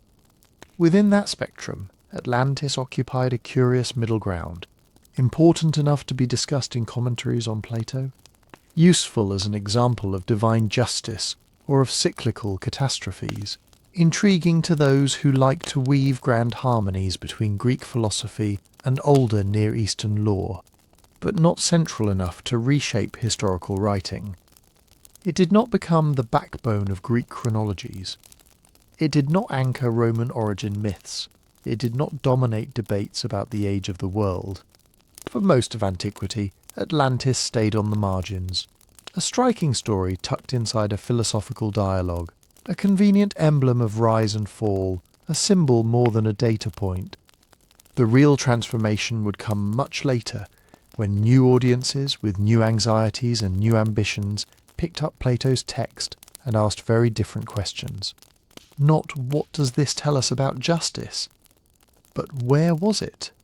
Not what does this say about the soul, but can we find it? To see how that shift happened, we have to follow the story through the long, dim centuries after the fall of Rome, into monasteries, scriptoria, and the restless imaginations of the Middle Ages. When the political structures of the Western Roman Empire fell apart, Plato did not vanish with them, but he did become harder to reach. His dialogues survived as fragile, hand-copied manuscripts, a few in the Latin West, more in the Greek-speaking East, in Byzantium. A monk in Italy, a scholar in Constantinople, a scribe in an Egyptian monastery might all be copying the same text, line by line in long quiet rooms lit by oil lamps. In that world, books were not commodities, they were heirlooms. If your monastery owned a copy of the Timaeus, that was a treasure. If it had Critias as well, that was rarer still. And even then, the people who could read Greek fluently enough to wrestle with Plato's arguments were few. So Atlantis, as a story, spent centuries moving at a walking pace. It travelled in glosses written in the margins of manuscripts, in Latin summaries of Greek thought, in encyclopedias that tried to compress all ancient knowledge into a few dense volumes. Sometimes the name Atlantis dropped out entirely, and all that remained was a brief note about a proud island that angered the gods and sank. In the Christian Middle Ages, the story was usually filtered through a different set of questions. The big issues were not where was this island, but how old is the world, and how do Greek philosophers fit into a biblical timeline? Many thinkers treated pagan myths as garbled memories of the flood or of earlier divine judgments. A sunken civilization could be folded easily into that framework. One more example of human pride punished by catastrophe. Other writers, especially in the Latin West, where access to the full Platonic corpus was patchy, barely noticed Atlantis at all. They knew Plato mainly through a handful of texts and through the lens of Augustine, who quoted him when useful and argued against him when necessary. If you had asked a typical educated Christian in the 12th century about Atlantis, they might have stared at you blankly. If they knew the word at all, it would likely have been as a curious detail in some commentary on the Timaeus, not as a living, urgent mystery.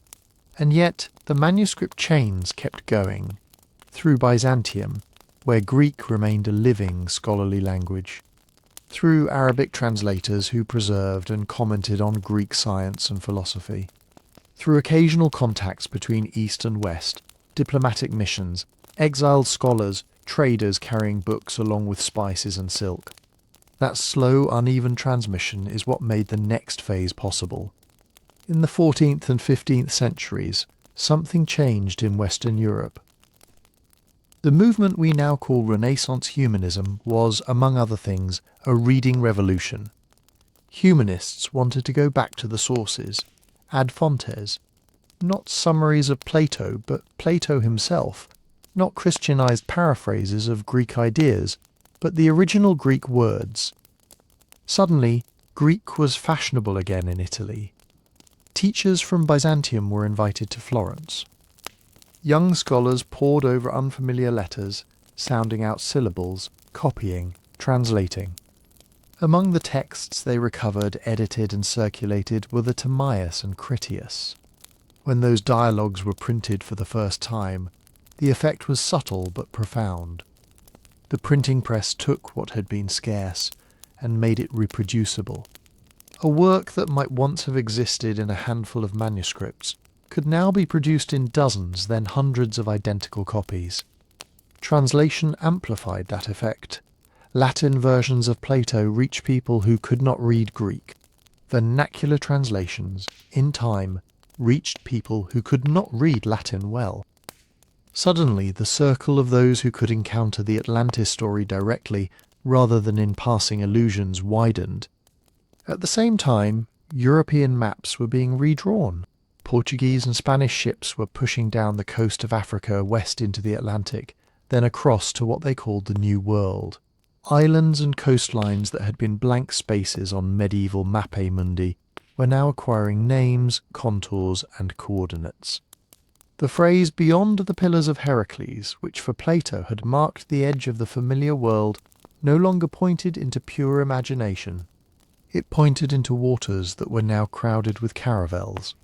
When readers in this age turned to Plato and saw mention of a great island beyond that strait, their minds did something almost automatic. They mapped beyond onto the new geography they were hearing about in travel accounts and port gossip. A vast ocean, unknown coasts, strange peoples, lost lands. The distance between a philosophical myth and a possible physical place narrowed. Humanists debated how literally to take all this. Some, shaped by medieval traditions, still treated Atlantis as an allegory, a moral or political fable about virtue, decadence, and divine justice.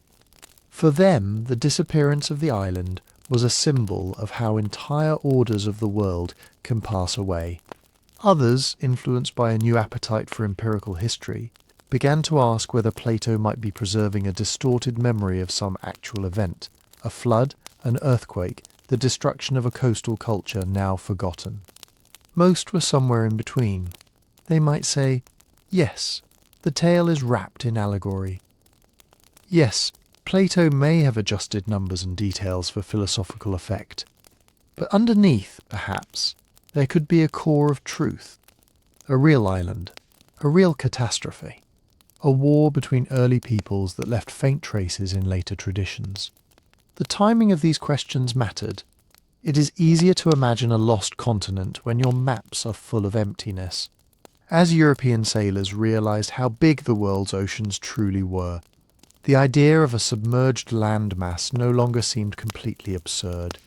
If there were entire continents across the sea that no European had known about for millennia, why not one more, now sunken?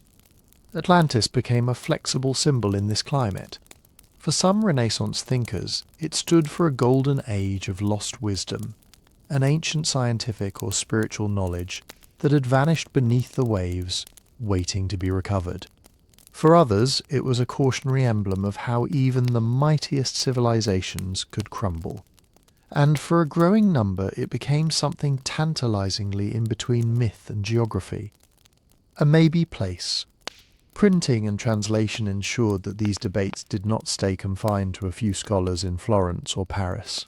Pamphlets, treatises, marginal notes in printed editions of Plato all circulated through the new republic of letters.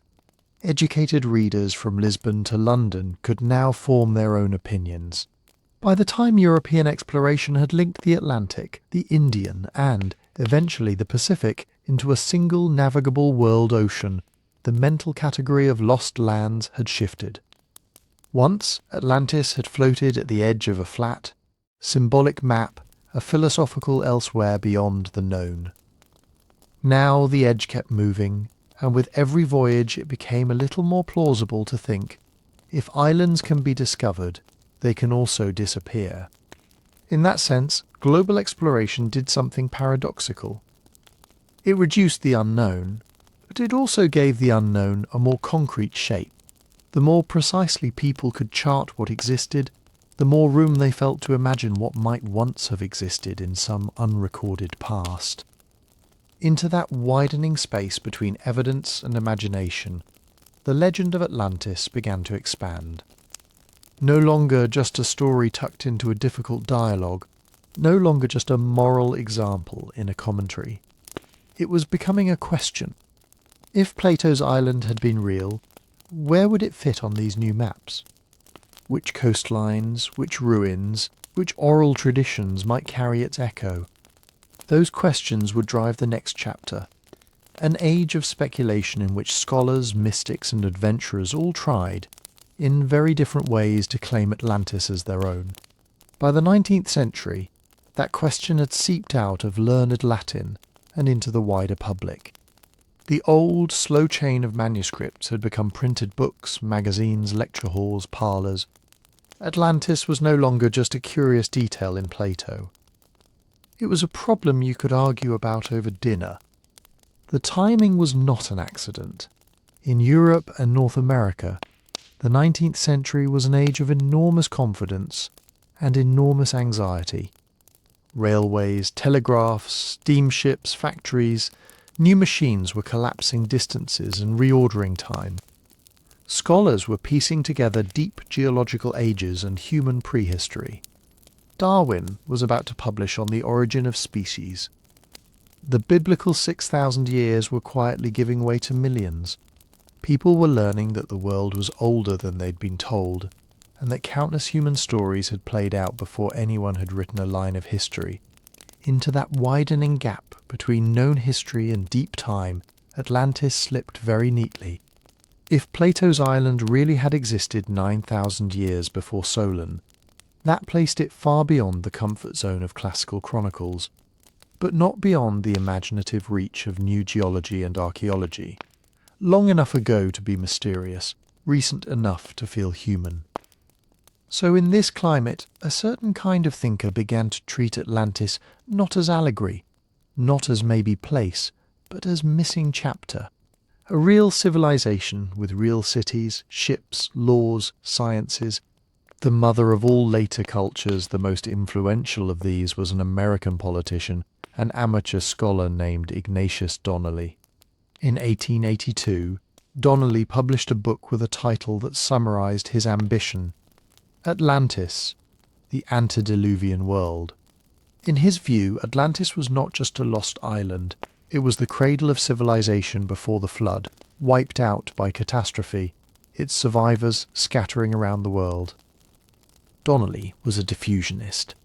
He started from the observation that many ancient societies seemed to share broad similarities: pyramids in Egypt and Mesoamerica, flood myths on multiple continents, sun worship, serpent symbols, step temples, monumental stonework. Where mainstream scholars were beginning to think in terms of independent invention, different peoples facing similar problems, sometimes reinventing similar solutions, Donnelly argued for a single source. Atlantis, in his scheme, was that source. He pictured its people as technologically advanced mariners sending out colonies in all directions, to the Nile Valley, to the coasts of Western Europe, to the shores of the Caribbean and the Gulf of Mexico. Greek myths, Egyptian religion, Central American calendars, even bits of Irish legend were all in his hands, fragments of one shattered mirror. What made the book powerful was not just its thesis, but its tone. Donnelly wrote with the cadence of a lawyer, making a case to a jury.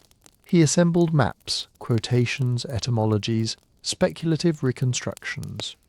He marshalled geology, linguistics, mythography, even early archaeology, weaving them into a grand, sweeping narrative. For a public just getting used to ancient civilizations being dug up in Mesopotamia and the Andes, this was intoxicating. If Nineveh could emerge from mounds of earth, who was to say that a greater city might not lie beneath the Atlantic? Catastrophism made the idea feel scientifically respectable.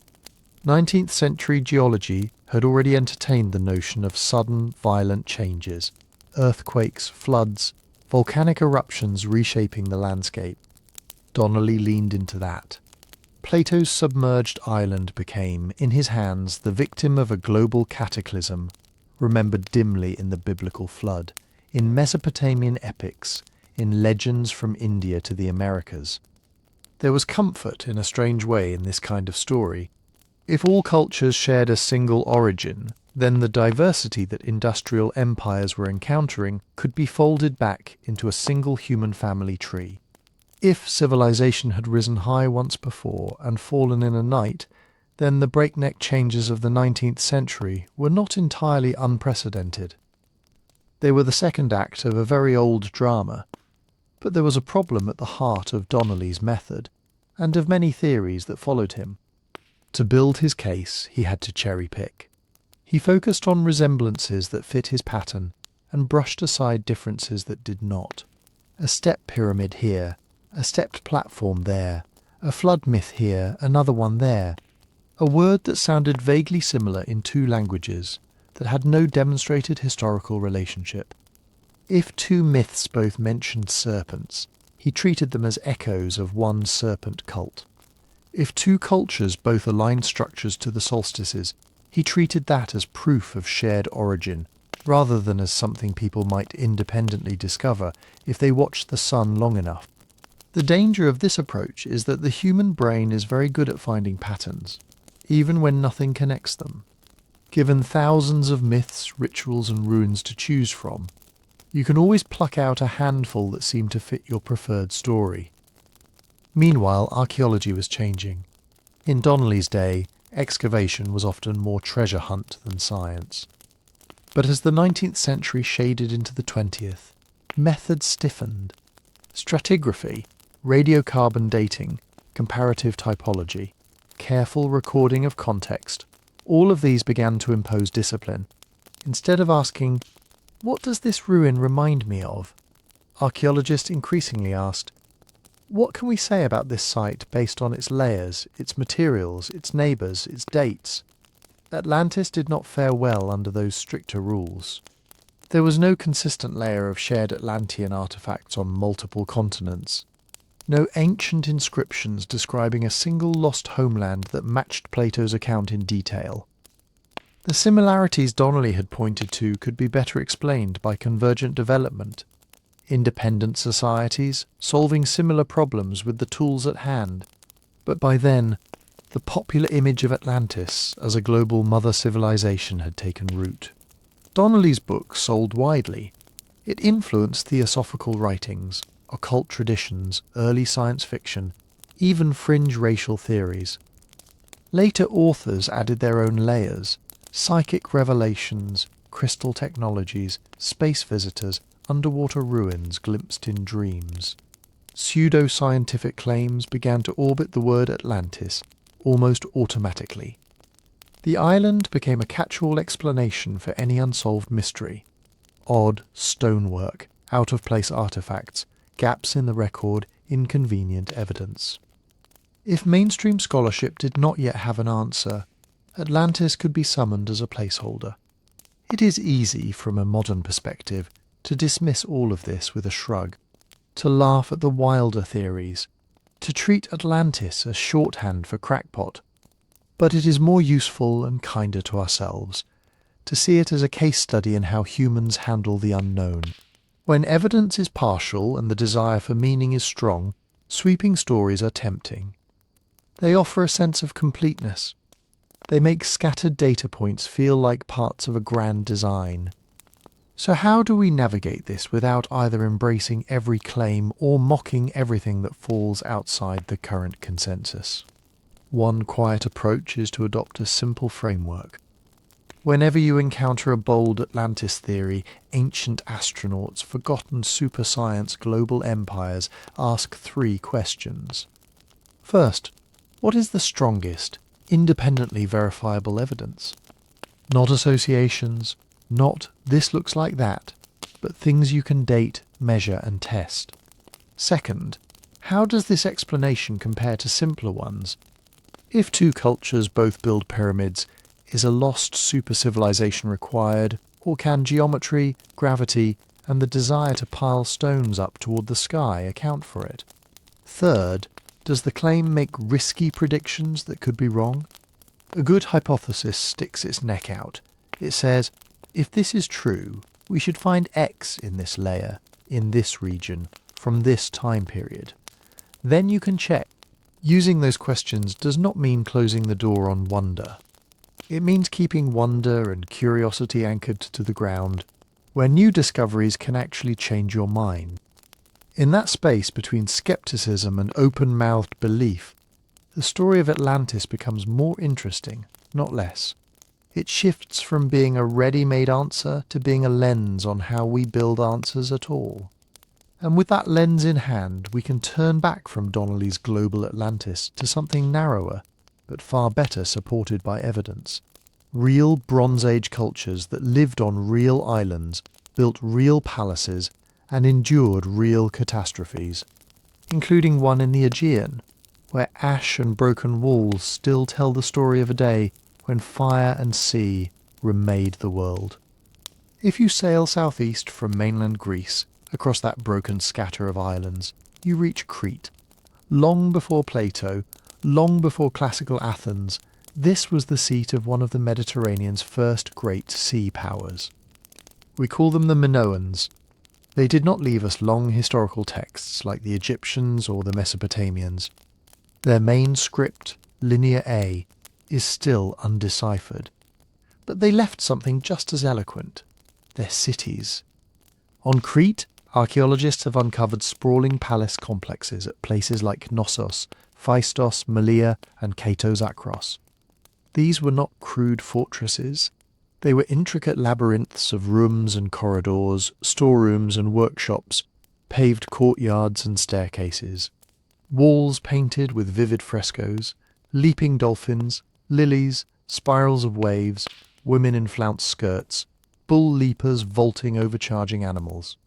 Everywhere you see the same themes: the sea, movement, abundance. Minoan harbours open toward every point of the compass. Their pottery has been found as far away as Egypt and the Levant. Their craftsmen worked gold, ivory, semi-precious stones. Their merchants moved copper and tin, the raw ingredients of bronze, across the water. Crete, sitting in the middle of the eastern Mediterranean, was perfectly placed to become a maritime crossroads, and it did. To a later Greek imagination, looking back from the age of city-states and hoplite warfare, this earlier world could feel almost mythical. A thalassocracy, as the ancient historians called it, a power of the sea, rich, refined, and for a time apparently secure. Then, in the middle of the second millennium BCE, something happened to their northern neighbour. On the circle of islands we now call Santorini, and the ancients called Thera, a city grew on the inner slopes of a volcano. Minoan-style houses, paved streets, elaborate drainage systems, wall paintings in the Cretan style. Another node in that maritime network. Underneath it, pressure was building. The Thera eruption is one of the largest volcanic events in human history. The exact year is still debated. Radiocarbon dates, tree rings, and Egyptian chronologies do not line up perfectly, but most scholars place it somewhere around the 1600s BCE. When it went, it did not go quietly. First came earthquakes, then explosions that tore the heart out of the island, sending columns of ash high into the atmosphere. Pumice and ash rained onto nearby lands. The central part of Thera collapsed into the sea, creating the caldera we see today. The energy released was many times that of Krakatoa. Most devastating for the Minoans were the tsunamis. Waves raced outward across the Aegean, slamming into the north coast of Crete.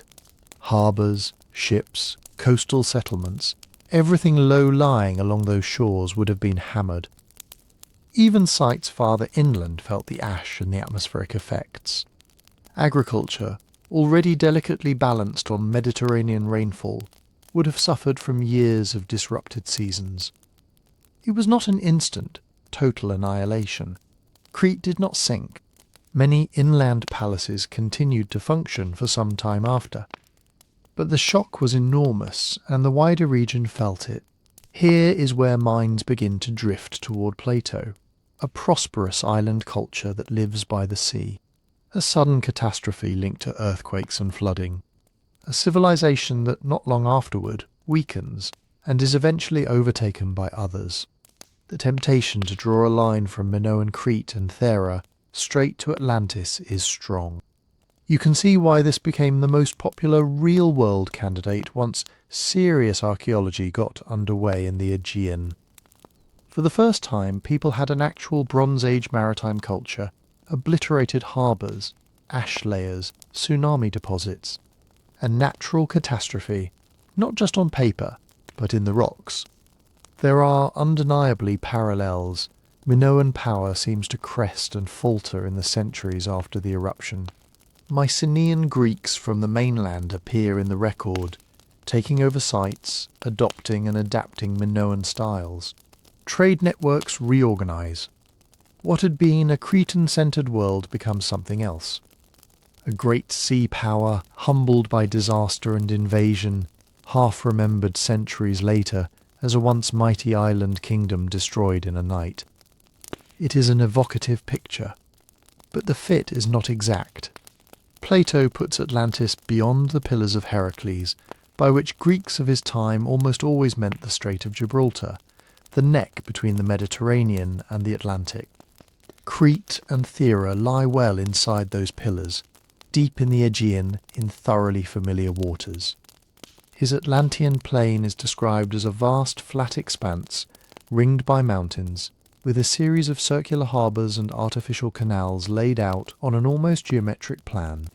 Minoan sites, as we actually find them, are irregular, adapted to hillsides and local topography, clustered around natural harbours without the concentric ring layout.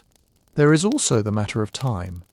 Plato, citing the Egyptian priests, places Atlantis 9,000 years before Solon, around 9,600 BCE. The Minoan peak and the Thera eruption are in the 1600s-1400s BCE. Even allowing for damaged numbers in transmission, or for the Greek habit of turning hundreds into thousands for grandeur, you still have a gap of a millennium or more between Plato's claimed era and the Bronze Age Aegean events. And Plato's moral framing Atlantis as an arrogant imperial power punished for its hubris in a single day and night does not map cleanly onto the slow, messy process of Minoan decline, tsunami damage, economic stress, possible internal unrest, and then Mycenaean takeover. So mainstream scholars tend to draw a careful line. Yes, they say, Minoan Crete and the Thera eruption show that the Greek world preserved real memories of real catastrophes. Yes, the idea of a rich island culture destroyed by earthquakes and floods would have been entirely plausible to Plato's audience, because something like it had in fact happened in their deeper past. Stories of that disaster could have worked their way through generations of myth and local legend. Sea gods angry, islands exploding, cities drowned.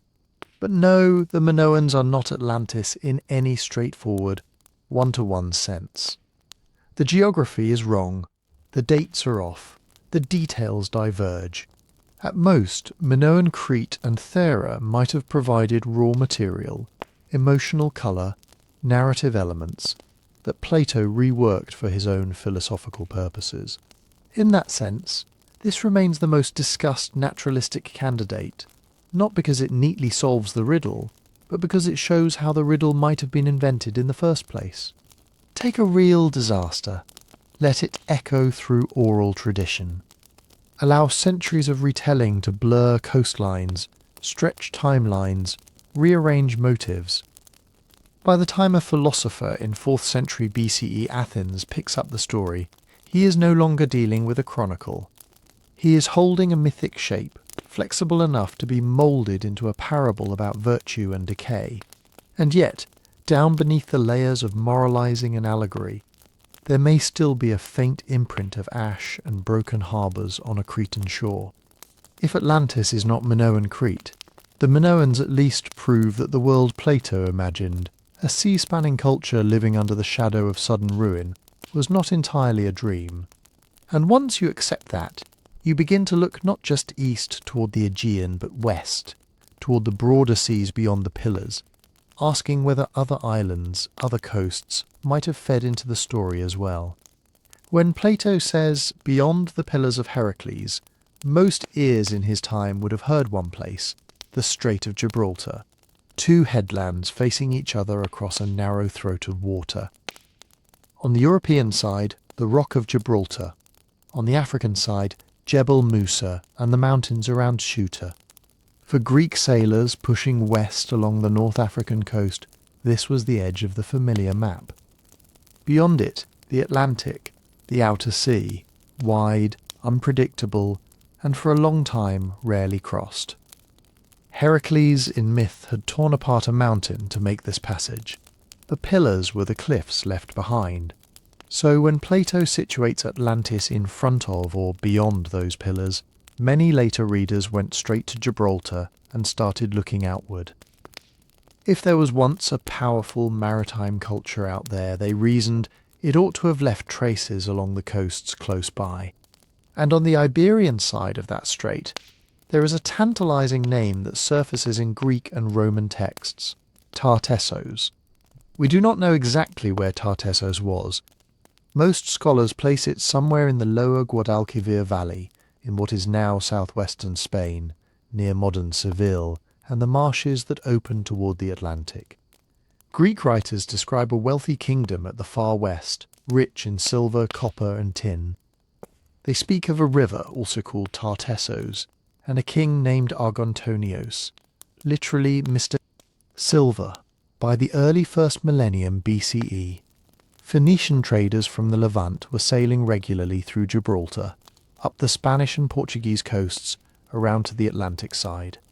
They founded colonies and trading posts, Gadir, modern Cadiz, on a small island off the coast. Other, lesser-known sites sprinkled along the shoreline. These people were expert seafarers and copper-bottomed pragmatists.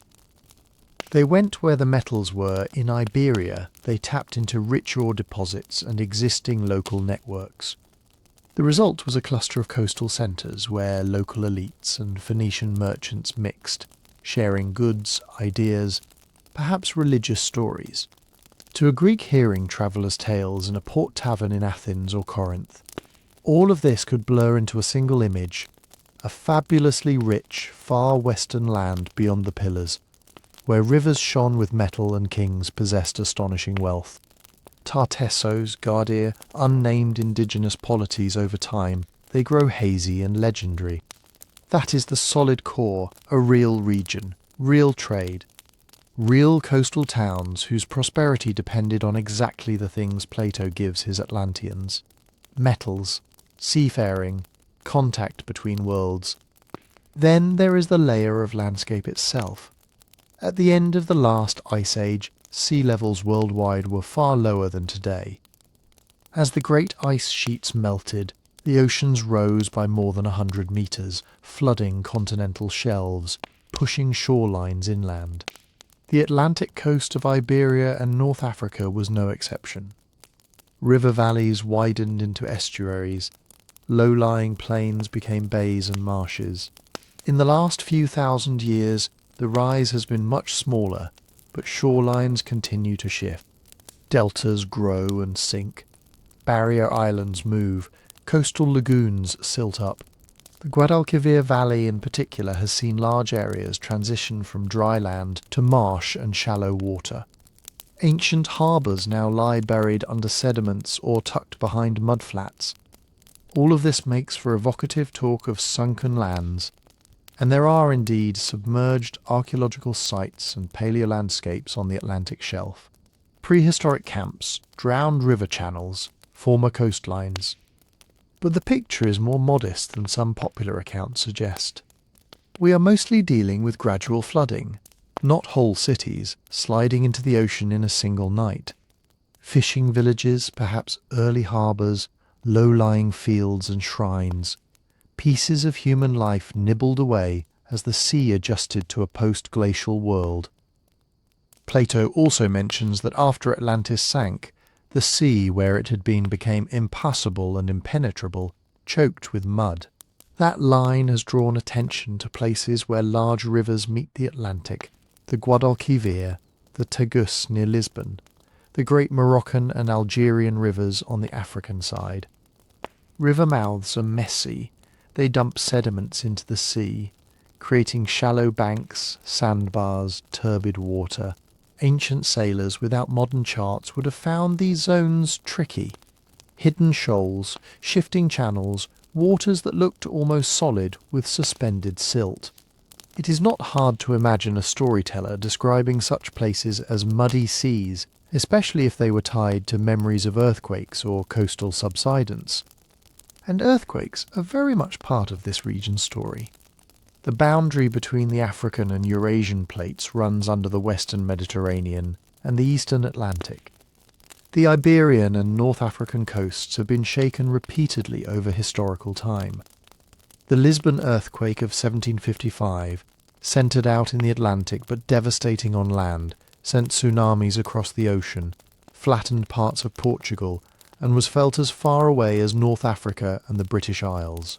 Archaeological traces of earlier seismic events appear along these coasts: tilted strata, uplifted shorelines, tsunami deposits in low-lying plains.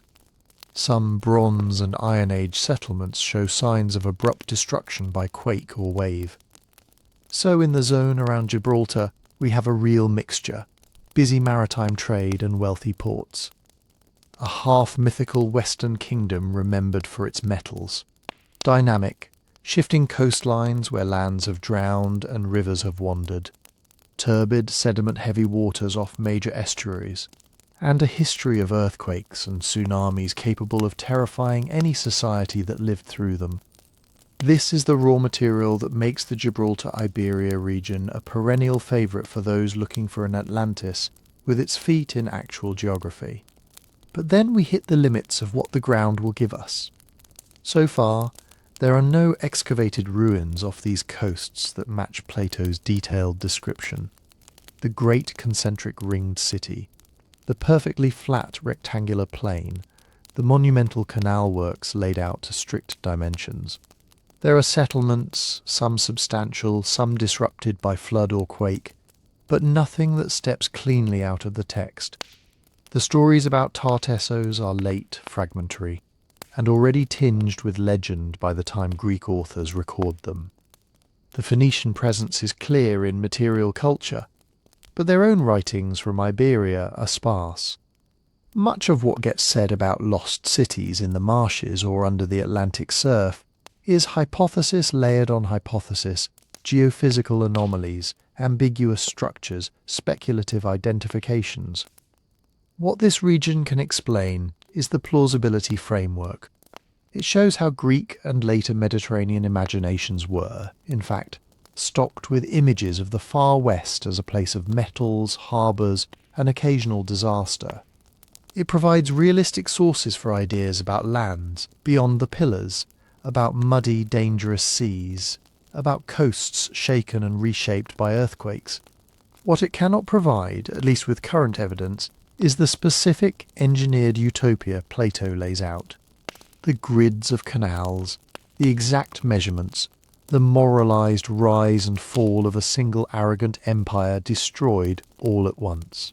To find that, you have to move away from harbours and marshes, and into the mind of the storyteller himself, into the way a philosopher in 4th century BCE Athens might take scattered reports from the western edge of the world and transform them into a lesson about power, virtue and ruin.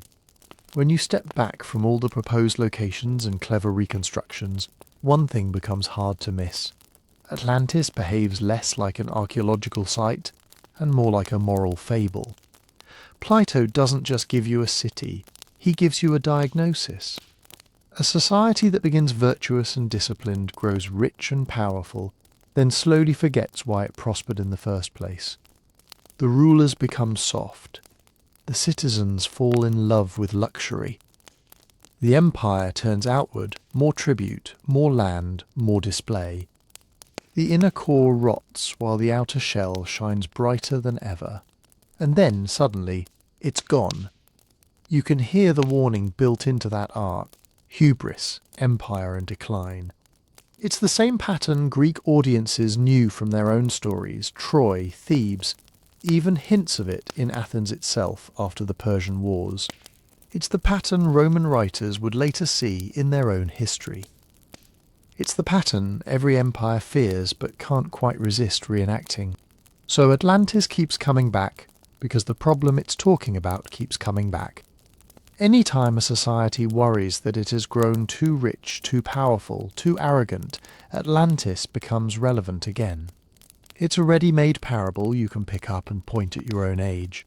Swap in your current anxieties, industrial pollution, nuclear weapons, climate change, financial bubbles, and the story still works. But there's another pull at work, operating at a quieter, more psychological level. Atlantis is not just a warning, it's also a lost golden age. A place where technology, art and architecture have reached astonishing heights. Where the metals gleam, the harbours are full, the palaces are perfectly ordered. A civilization that seems to have solved problems we still struggle with. How to manage waterways, organise cities, even coordinate an entire empire.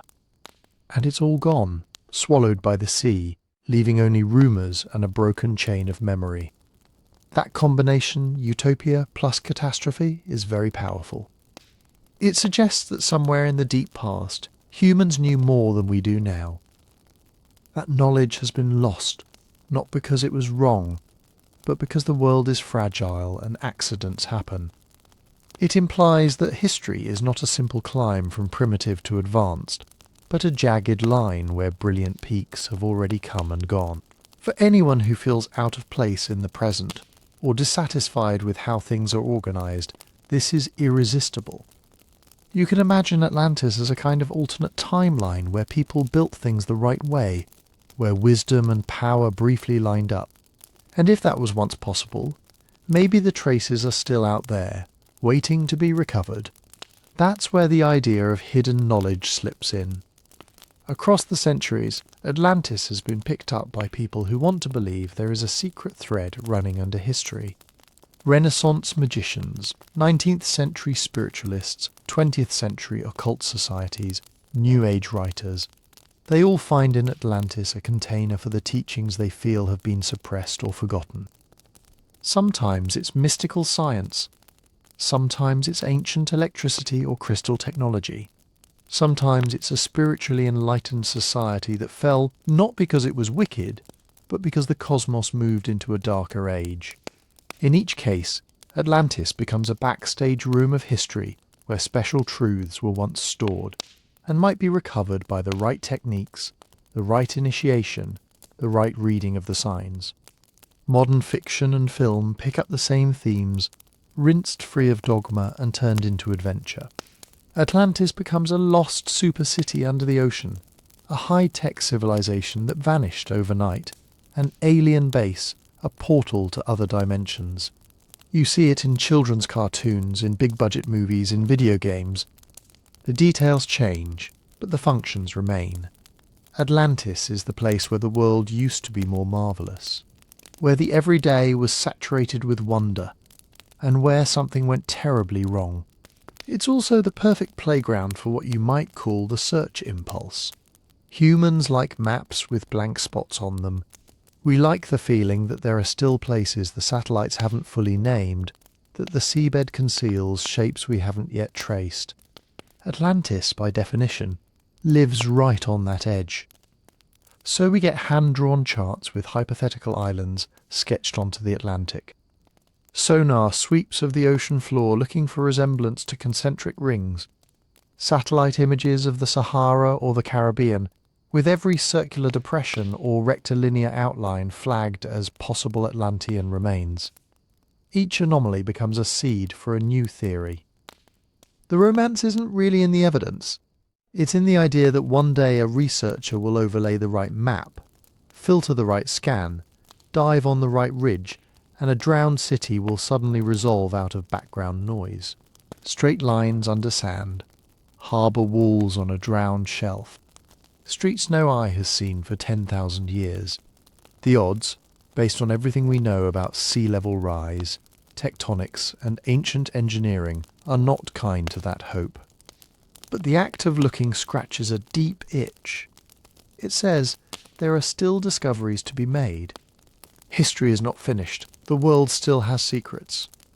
Before we follow that impulse any farther, this is a good moment to mention something more down to earth. If you'd like to drift off with more long stories like this, there's a full book of Sleepy Time History episodes available at sleepytimehistory.com, and there's a discount running this week. It's the same kind of slow, detailed storytelling you're hearing now, just in page form, whenever your eyes feel like doing the listening. Back with Plato, though, the challenge is to separate metaphor from misleading certainty. It's tempting to treat every line of his Atlantis story as a data point, a depth sound, a coordinate, a blueprint that must correspond to a physical place. When we do that, we start bending the world to fit the tale. We ignore the parts of the text that are obviously shaped by his philosophical agenda, and we stretch the archaeology until it snaps. A more cautious reading flips the direction. Instead of asking, where is the city that matches this description? We ask, what was Plato trying to show his readers by building the story this way? Why make Atlantis so geometrically idealized? Why mirror it against a virtuous, besieged Athens? Why have the punishment come not as a human war or revolt, but as an overwhelming act of nature, earthquake and flood, the ground itself turning traitor?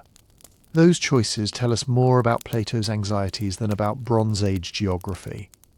He is talking about what happens when power outruns virtue, when technical capacity outpaces moral discipline, when you can move armies and fleets across the world, but you can't keep greed and vanity under control at home.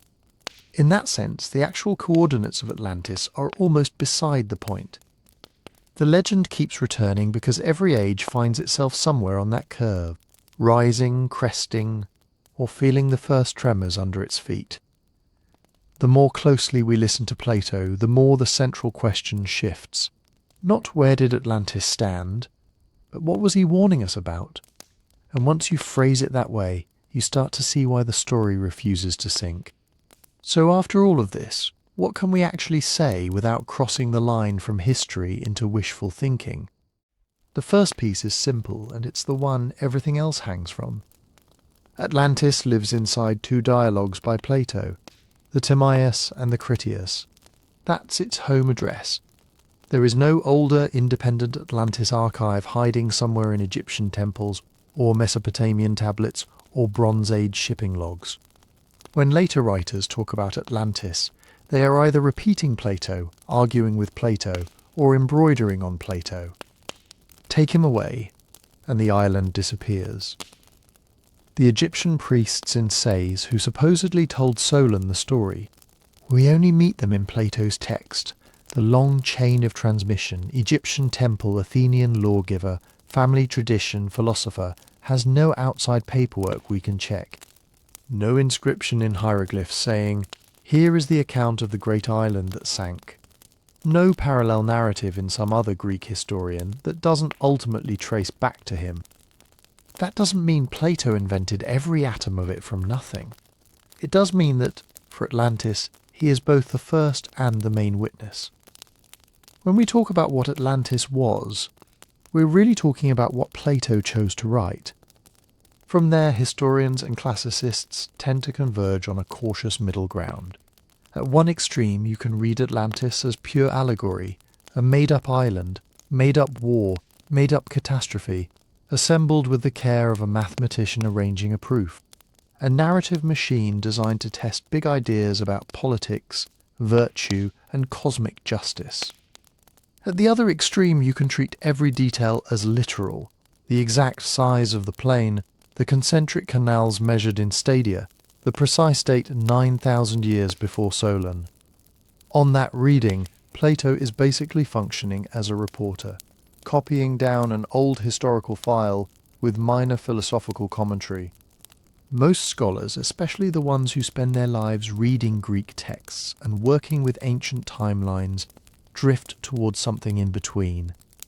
Plato, in this view, is building a philosophical myth that probably leans on scattered real memories of powerful Bronze Age states, of destructive floods and earthquakes, of rich island cultures in the eastern Mediterranean, of real conflicts between early Greek cities and maritime powers. Those fragments are rearranged, polished, scaled up, and slotted into a story whose main purpose is not to preserve archival data, but to make a moral and metaphysical point. So how do we decide which claims about Atlantis deserve attention, and which ones are just clever castles in the air? One way is to move through a small mental checklist. First, primary sources. Does this Atlantis theory rest on texts, inscriptions, or artifacts we can actually see and date? Or does it lean heavily on later retellings, channelings, or lost books that only one person seems to know about? The closer you are to documents and objects from the ancient world, the firmer the ground tends to be. Second, archaeology.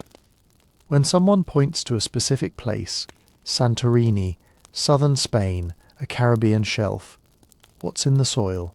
Do we find the right kind of settlements, at the right depth, with the right level of technology? Are there traces of palaces, harbours, walls, writing? Or are we looking at natural formations and hoping they line up? Third, chronology. Plato's 9,000 years doesn't match what we know about Athens, or about complex states with metallurgy, triremes, and grand architecture. If a theory insists on keeping that number literal, it has to answer a hard question. Where is the archaeological footprint of a global-scale Bronze Age superpower around 9600 BCE? If it can't produce one, it has to explain why a more modest adjustment, scribal error, symbolic number, mythic inflation, is less reasonable than filling the Ice Age with skyscrapers. Fourth, falsifiability. A good historical claim should be capable of being wrong. If you say Atlantis was a powerful Bronze Age island culture in the Aegean, and we should find X, Y, and Z types of pottery and architecture if we're right, then a lack of those things counts against you. If instead you say Atlantis was an advanced psychic civilization whose remains are undetectable by normal means, you've built a theory nothing can touch. It might be consoling. It's not history. Once you start using those filters, most of the louder modern claims about Atlantis slip quietly away. What remains is both smaller and, in its own way, more interesting. We can say that Plato compiled the most influential lost civilization story in Western literature, and that he did it for reasons tied closely to his philosophy of ethics and politics. We can say that he probably drew loosely and selectively on real memories of Minoan Crete and the Thera eruption, of seafaring kingdoms and devastating floods, of the uneasy balance between Greek mainland cities and maritime powers. We can say that later generations kept projecting new hopes and fears onto his island, turning it into a mirror for their own anxieties about empire, about technology, about secret wisdom, about the fragility of progress. We can also say that so far there is no archaeological site anywhere on Earth that clearly matches Plato's full description. The scale, the engineering, the deep antiquity, all together. Pieces resonate here and there, like echoes in a large room, but the room itself has not been found. Beyond that, we're in the realm of maybe and might, and that's where uncertainty becomes less of a frustration and more of a teacher. Because even without a final answer, without a GPS coordinate and a dive plan, the Atlantis story has already shown us several things. It shows us how myths form, grow, and adapt. How a tale crafted in one specific intellectual moment, Athens, in the shadow of war and political turmoil, can escape its original context and live a long second life as a treasure map, a warning label, a spiritual parable, a science fiction backdrop. It shows us how easy it is to mistake our own desires for ancient testimony, to read advanced technology into every vague phrase, to see drowned cities in every sonar blur, to prefer the romance of the secret archive over the plain absence of evidence. And it shows us something gentler too, that part of being human is learning to live with open questions, to investigate as far as our tools will take us, to admit what we don't know, and to let some stories remain partly in shadow without forcing them into shapes that flatter us. So, as you lie there listening, the picture we're left with is quiet and clear. There was a philosopher named Plato, in a very specific city, in a very specific century. He imagined a mighty island power, rising, shining, and falling, to help him think about justice and corruption. He stitched into that invention the distant thunder of real catastrophes and real kingdoms. The world picked up his story, turned it over in its hands for 2,000 years, and layered it with dreams. Maybe something like Atlantis, in some smaller, less symmetrical form, really did stand once. Maybe what survives in Plato is a distorted memory of that place. Or maybe the island never existed outside his mind and the minds that read him. For now, the evidence lets us lean, but not land. The sea keeps its own counsel. The legend keeps its outlines. And you, here at the edge of the map, can let the question rest, knowing that even without a final discovery, the path we followed to reach this point has already told us most of what matters. As the question settles, what's left is less a map and more a gentle pattern. A philosopher in Athens, worrying about justice and power, sketches a shining island that flies too close to the sun. Later readers pick it up and start asking, where was it? How big was it? Could it happen again? And the story, which began as a thought experiment about how societies rise and rot, slowly becomes a canvas for everyone's hopes and fears. Plato's purpose was always surprisingly down to earth. He wanted to talk about pride and restraint, about cities that remember their limits and cities that don't. Atlantis is the cautionary tale. Early Athens, in his telling, is the model of modest strength. The flood is just the final underline, but once that framework escaped into the wider world, the island stopped belonging to him. Medieval writers turned Atlantis into a distant echo of biblical floods and lost Edens. Renaissance scholars tried to fit it into their rediscovered maps, balancing ancient authority against new coastlines. Modern theorists filled it with crystal technology, psychic archives, alien tutors, or secret wisdom schools, depending on what they needed it to be. Each age took the same basic outline and redrew it in its own colours. That's part of why the legend grew so large. It isn't anchored to a single shoreline or a single meaning. It's a shape in the mist that can stand for the fragility of progress, the fear of sudden catastrophe, the dream of hidden knowledge just out of reach. It lets us ask in a safe, distant way, what if everything we've built could vanish? And what if there was once a version of us that did things better? Those are questions that don't go out of date, which is why the island doesn't either. If you've stayed with this story all the way to the edge of sleep, thank you for sailing out this far. Before you drift off, if you've enjoyed this slow journey through Plato's Sea, it really does help if you tap like, leave a comment, and subscribe. It tells the algorithm that you like thoughtful, quiet history, and it lets more sleepy minds find their way here. If you feel awake enough for a sentence or two, I'd love to hear where you're listening from. A city apartment, a farmhouse, a dorm room, a ship's cabin somewhere between coasts. Just a few words in the comments, pinning your own little dot on this loose, invisible map of nighttime listeners. And if this kind of deep, prehistoric unwinding speaks to you, there's more waiting beyond the shoreline. I've put together a book about the older, stranger chapters of our past, bottlenecks and vanished cousins, quiet revolutions in stone and fire. You can find it at sleepytimehistory.com whenever you're curious and awake enough to explore. For now, though, you don't have to remember dates or sift evidence or decide what you believe about a lost island. You can let the whole question fold up like a chart at the end of a voyage. Some stories survive not because every detail is true, but because they speak to something steady in us. Our fear that things break, our hope that they can be rebuilt, our sense that beneath the wreckage there is always some heartbeat of meaning. Atlantis may be myth, memory, or a careful mixture of both. What's real, and right here with you, is the very human habit of telling ourselves tales about who we are, what we could lose, and what might still be hidden just beyond the known world. So lie back at the edge of the map where the sea is dark and uncharted, and let the old island sink quietly out of sight.